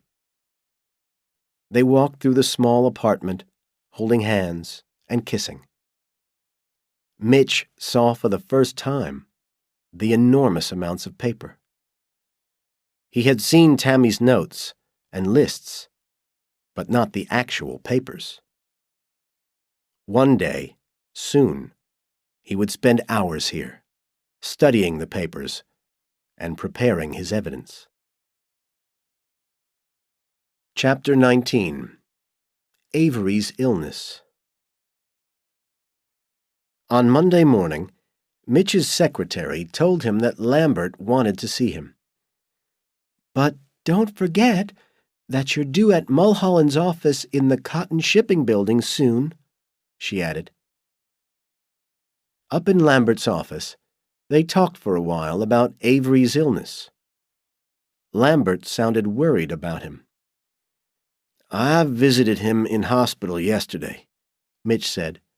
He seemed okay. It's his heart, the doctor said. Anyway, Lambert said, he's going to be away for 2 months. While he's away, I want you to work with Victor Milligan. But before you start, Avery's got some unfinished business in the Caymans. I want you to go down there tomorrow on the private jet. Tomorrow morning, I'll give you a file about the clients to read on the jet. Okay? Of course. No problem. But he was thinking, something is wrong here. He met Tammy in her office in the Cotton Shipping Building. I want you to call Terrence, he said. Ask him to investigate Avery Tollison's illness. I'm not sure it's real. Okay. Did you talk to A. Banks? Yes. Did he get the money? Yes, it was wired on Friday. Is he ready? He said he was. Good. What about the man who's making us new documents? They call him the doctor. I'm meeting him this afternoon. He's an old friend of Eddie's. Eddie said he was the best in the country. I hope so. We need new names. Are you okay for money? I've nearly finished the $50,000 you gave me. How about another $50,000? Fine. They smiled at each other as he left. Late that night, Ray McDear walked out of prison. It was as easy as that. A guard came to fetch him. I don't know who your friends are, he said, but they must be important. He took him out to the prison walls. The lights are going to go off for a while, he said. You'll find a rope ladder on the wall. All you have to do is climb over the wall. Someone will meet you on the other side. I don't believe this. Your face will be all over the papers tomorrow. But tonight, you can do what you want. 12 hours later, Ray was in Mobile, Alabama. Chapter 20. Major Trouble. On Wednesday morning, Terry Ross climbed the stairs to the 4th floor of the hotel. Vinnie Cozzo opened the door at his knock. Good morning, Alfred, he said warmly. Would you like some coffee? I didn't come here for coffee, said Ross. Where's the money? First, you have to talk to me, Cozzo said. Okay. We've given McDear $1 million already. We paid it into a bank in the Bahamas, but he's already moved it out of there, and we don't know where. Another $1 million is on the way. He's delivered 1 lot of Bendini documents and says he has 10,000 more. He's talked to our agents many times in the last 6 months. He'll give evidence at the trials and then disappear as a protected witness. Where are the other documents? He isn't saying, but he's ready to deliver them. As soon as Ross had left, Vinnie Cozzo called Lazarov. Terry Ross walked hurriedly down the hall. He had almost reached the lift when a hand reached out of nowhere and pulled him into a room. He was thrown to the floor, and his briefcase full of money was emptied onto the bed.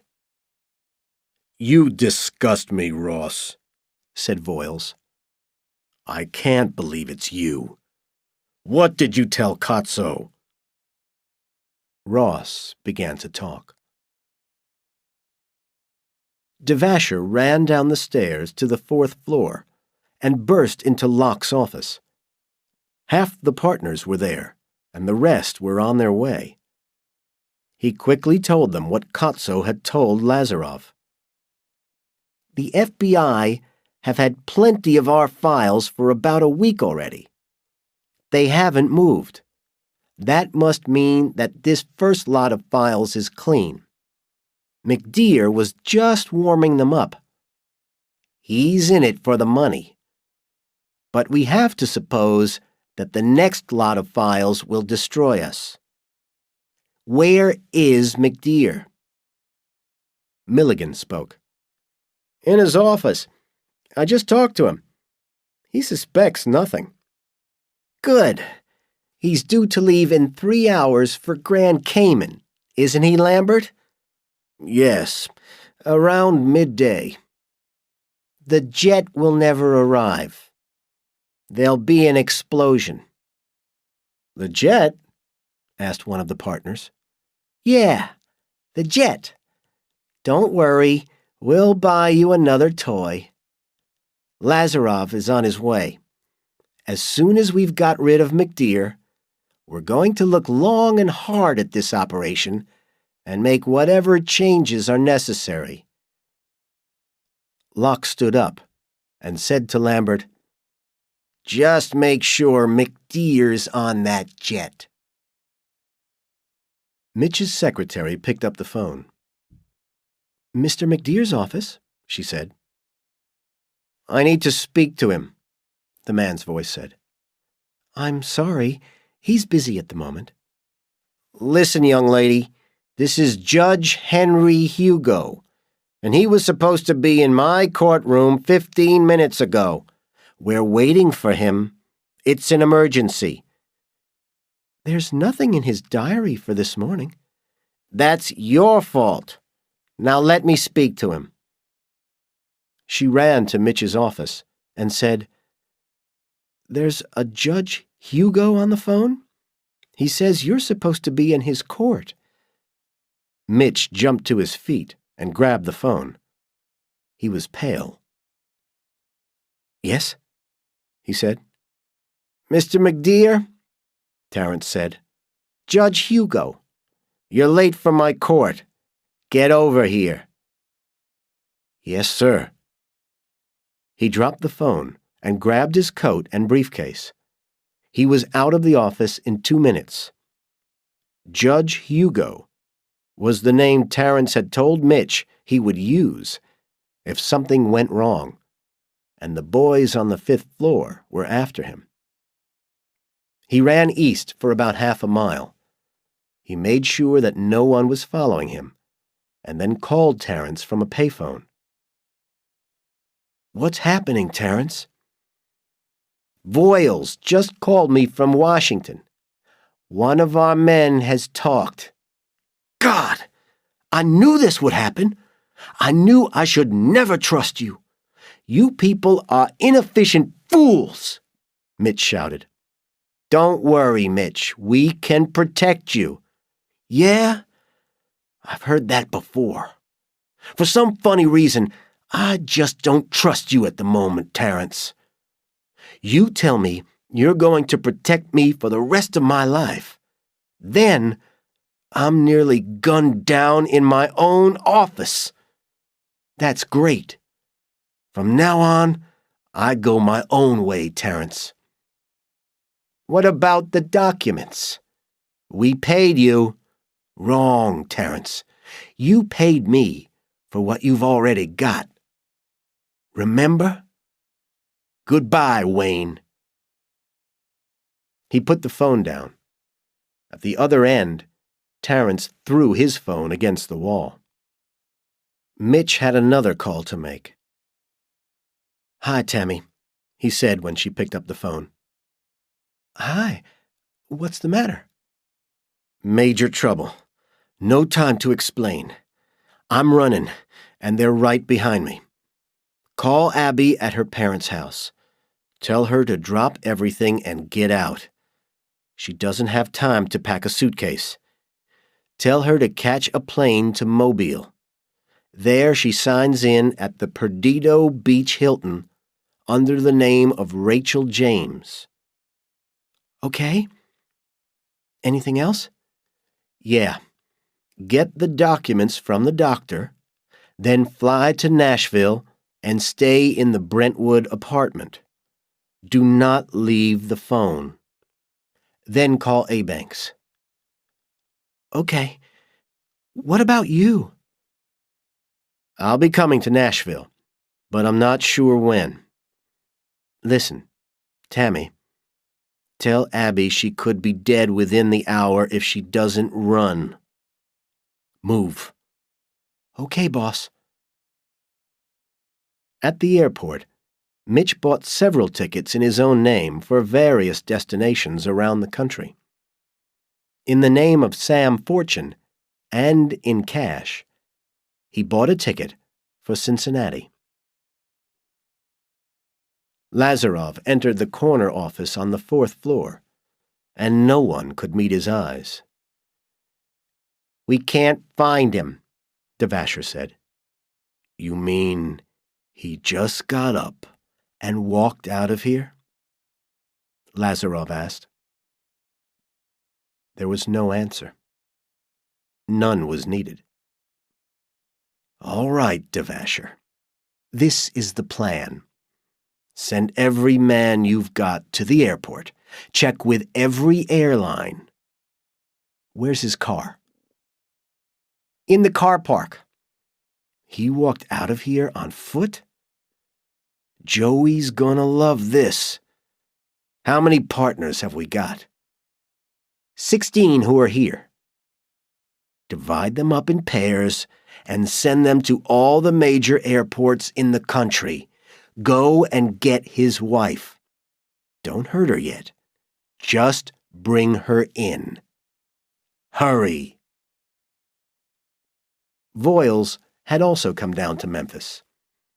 At that moment, he was in Terrence's office, giving very similar instructions to his men as Lazarov was giving to his. Chapter 21. On the Run. From Cincinnati, Mitch flew to Nashville. He hired a van and drove to the apartment. On the way, he bought some equipment from a photography shop. When he arrived, Tammy gave him some food. At 10, he called the Perdido Hilton.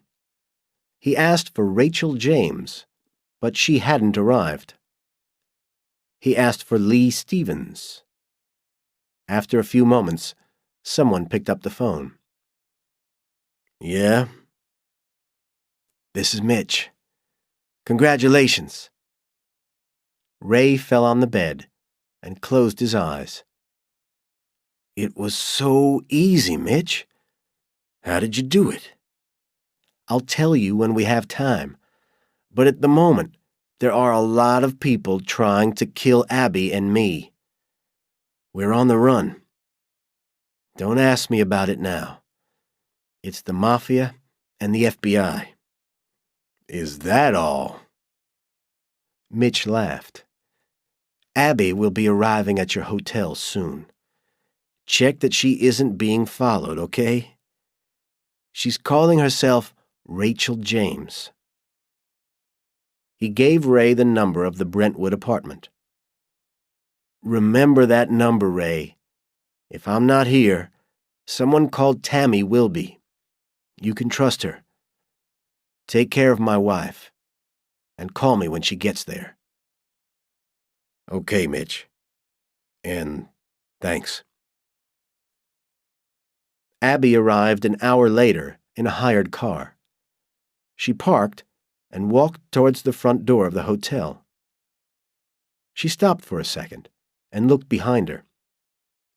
2 minutes later, a yellow taxi from Mobile also parked. Ray watched the taxi. A woman got out of the back and walked into the hotel, Ray followed her. The woman approached the counter and asked for a room. Then she said, "What's the name of that lady who just signed in here? She seemed familiar. I think she's an old friend." The clerk looked through his cards. "Rachel James," he said. "Yeah, that's her. What room is she in? I'd like to say hello." "I can't give room numbers," said the clerk.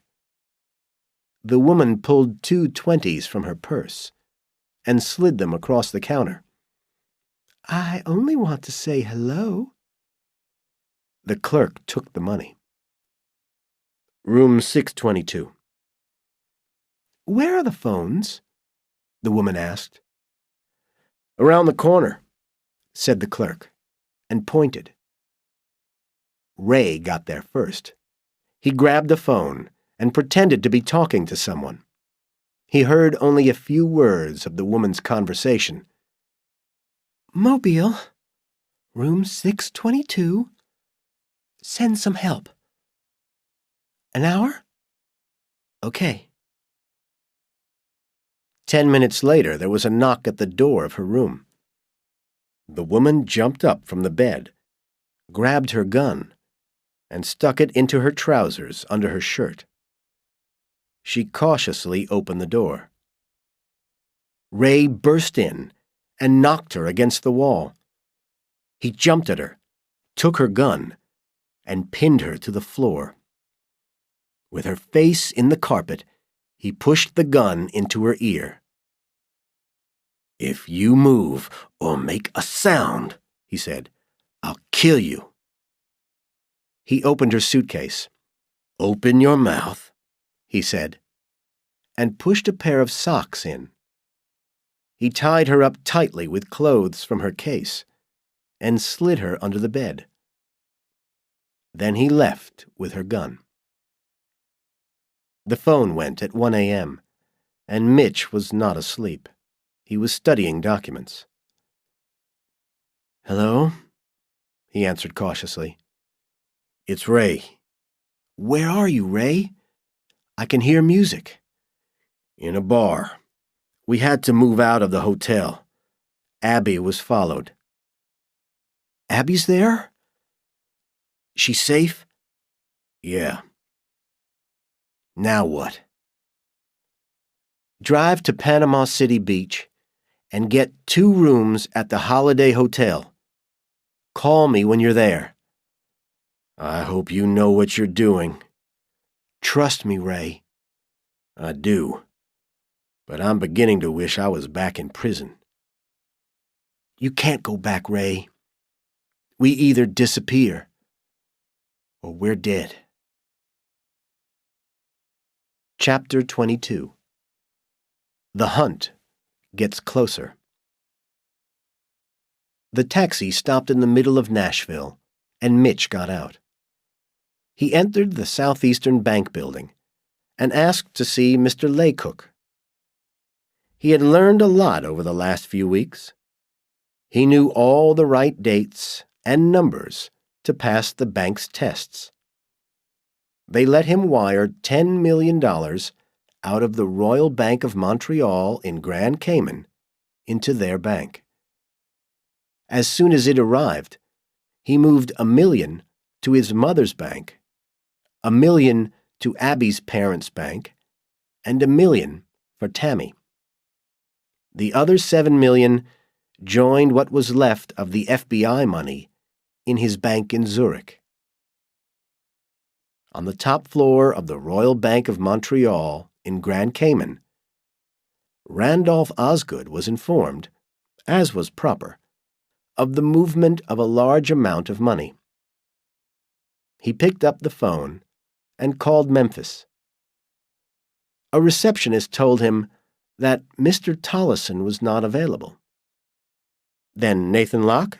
he asked. "Mr. Locke is out of town." "Victor Milligan?" "Mr. Milligan is away too." Osgood decided to try again tomorrow. Next day, the hunt got closer. The police were looking for a man who had attacked a woman in the Perdido Beach Hilton. When Ray McDear's picture appeared in the papers as an escaped murderer, the hotel clerk connected him with the attack and told the police that he was with a woman called Rachel James.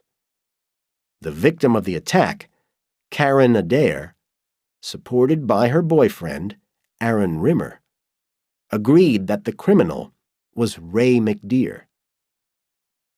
Then the clerk remembered that Rachel James was driving a white Cutlass. The police began to search for the car. It took 17 trips from the apartment to the van with all the boxes. Then, Mitch sat in the apartment and wrote down instructions for Tammy. He also told her that there was $1 million waiting for her in her bank.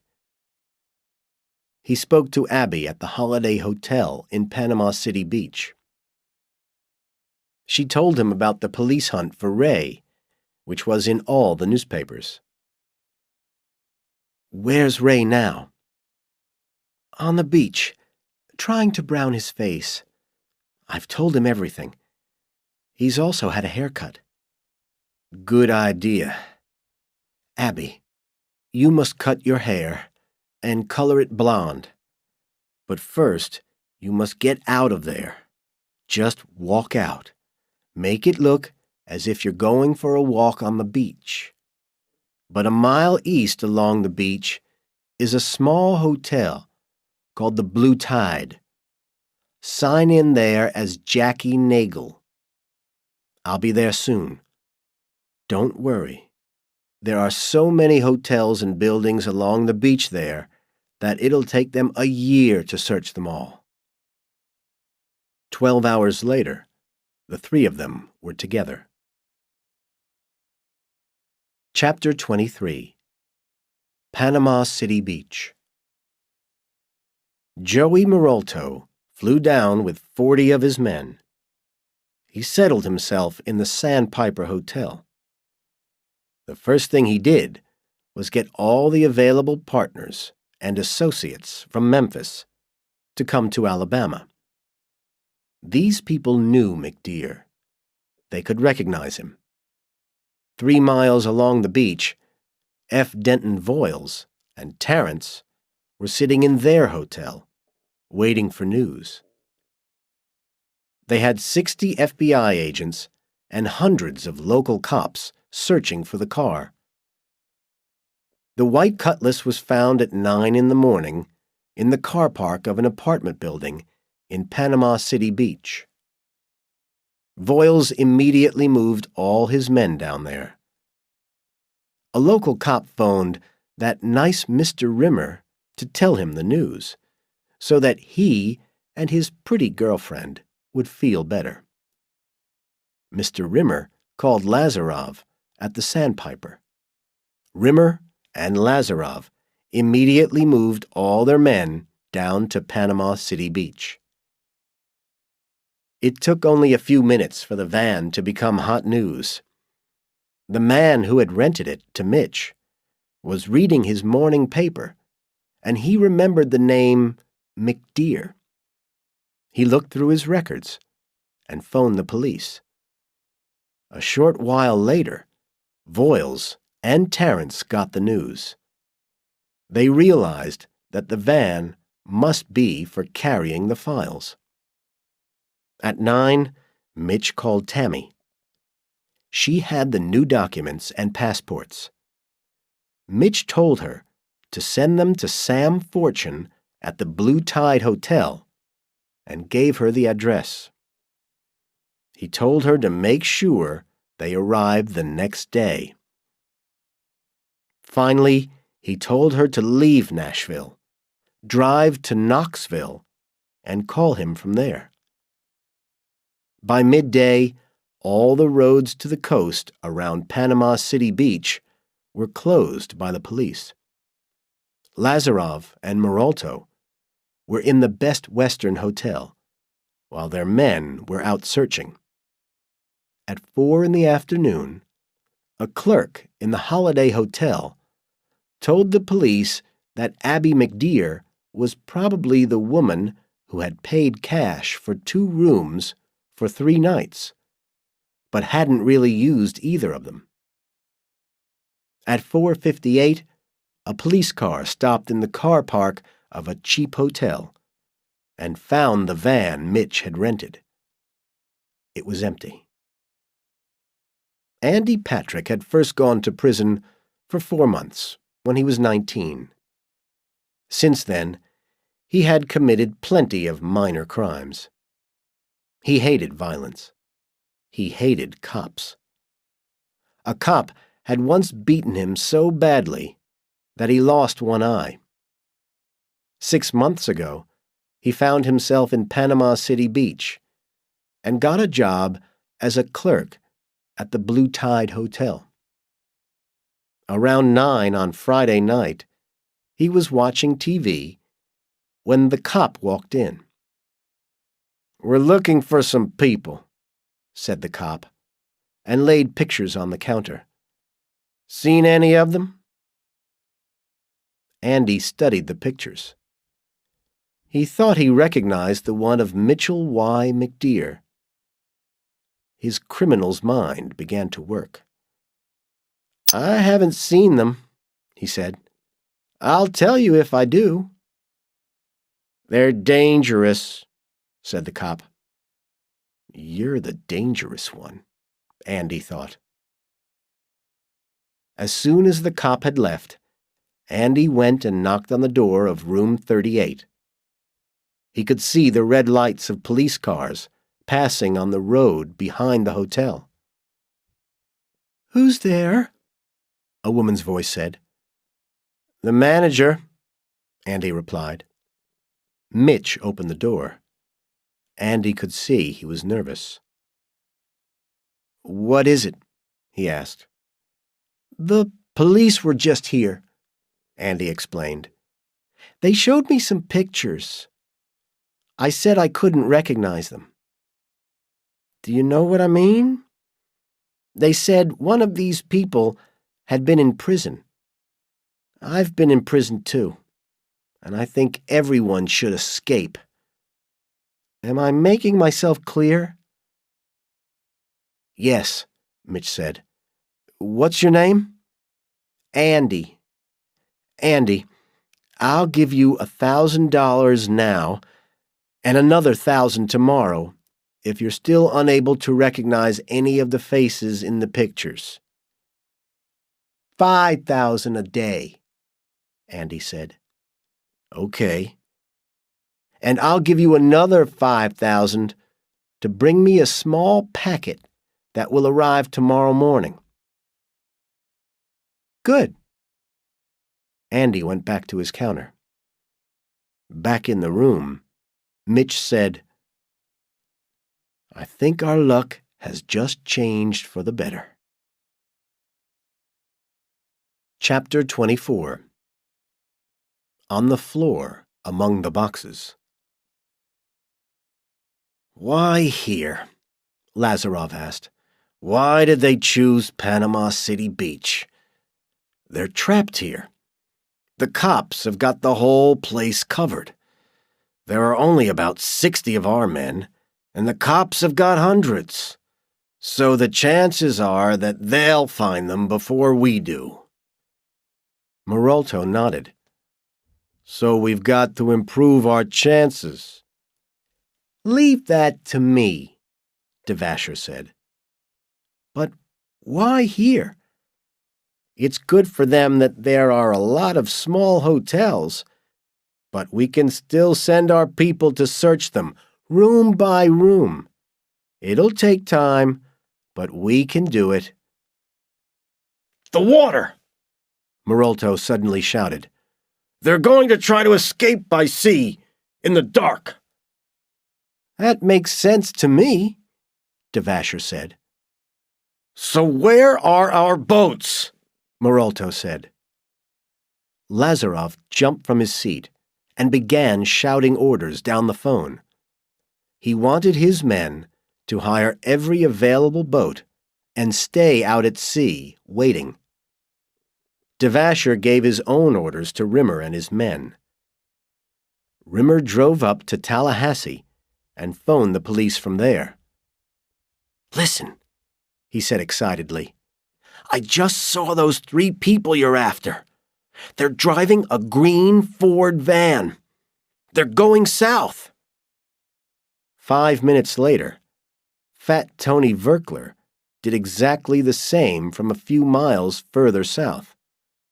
Within a couple of hours, nearly all the local cops had returned to their stations, and all the FBI agents were traveling south. Mitch, Abby, and Ray watched the news on TV. Now that the police search had moved away from Panama City Beach, it was more dangerous for them. The police only wanted to arrest them. Marolto's men wanted to kill them. Early the next morning, Mitch sat back down on the floor among all the boxes. He nodded at Abby, who was operating the camera. He continued giving evidence. After 16 hours, he had nearly finished. With the help of Tammy's lists, he told the court where they could find $900 million of mafia money in banks. He then explained how the whole system worked and who the most important figures were. For 6 hours, he explained the various methods the Maroltos and their lawyers used to turn dirty money into clean. He knew that the evidence was incomplete, but when the FBI had these films, they could easily get permission to search the whole Bendini building and all its computer records. At 10:35, Andy Patrick received the envelope addressed to Sam Fortune. He started to take it over to room 38, but stopped when he saw 2 men knocking at the doors to the rooms. He went back to the reception desk and phoned room 38. "Mr. Fortune? I think you should know there are 2 men coming your way. They're knocking on all the doors." "Are they cops?" "I don't think so. They didn't come and see me first." "Thanks. We'll switch the lights off and not answer the door. They'll think the room's empty." "What about the packet?" "It's here." "Okay. Can you bring it over as soon as it's safe?" "Yeah." In room 38, they admired the new documents and passports. The doctor certainly knew his work. "We have to celebrate," Ray said. "Besides, I'm going crazy in here. I'm going to get us some beers." "Ray, no," Mitch said. "There's no need to take chances." But Ray wasn't listening. He stayed close to the walls until he reached the end of the hotel. There was a row of shops next to the hotel. He waited until he was sure no one was looking, and then went into the supermarket. In the car park in front of the shops, Lamar Quinn saw Ray enter the shop. The way the man moved was familiar. He walked over to the shop and went inside. He took a Coke and waited to pay for it until he came face to face with the man. It wasn't Mitch McDear, but he looked just like him. It was Ray. It had to be. The face was darker than his prison photograph, and he was wearing sunglasses. But this was definitely a McDear. "How's it going?" Lamar said to the man. "Fine. You?" Even the voice was similar. Lamar paid for his drink and returned to the car park. He calmly put the Coke in his car. Then he went to the next shop to continue his search for the McDeers. Chapter 25. The Pier. The Dan Russell Pier was the one which was furthest west of the 3 piers on Panama City Beach. It was about half a mile east of the Blue Tide. At 11:30, Abby left room 38 and began walking east along the beach. 5 minutes later, Mitch left. While Abby was dressed to look like a tourist, Mitch was dressed all in black. So was Ray, who left 5 minutes after Mitch, locking the door behind him. At midnight, Abby stood at the end of the pier. Mitch sat on a chair at the beach end of the pier. Ray was standing on the sand about 50 yards away. Abby hid as much of her torch as possible in her coat and pointed it out to sea. She switched it on and off, on and off. There was no reply. She tried again. Again, there was no reply. From the corner of his eye, Mitch saw someone jump onto the pier and walk quickly towards Abby. It was Rimmer. Mitch was up and running silently after him.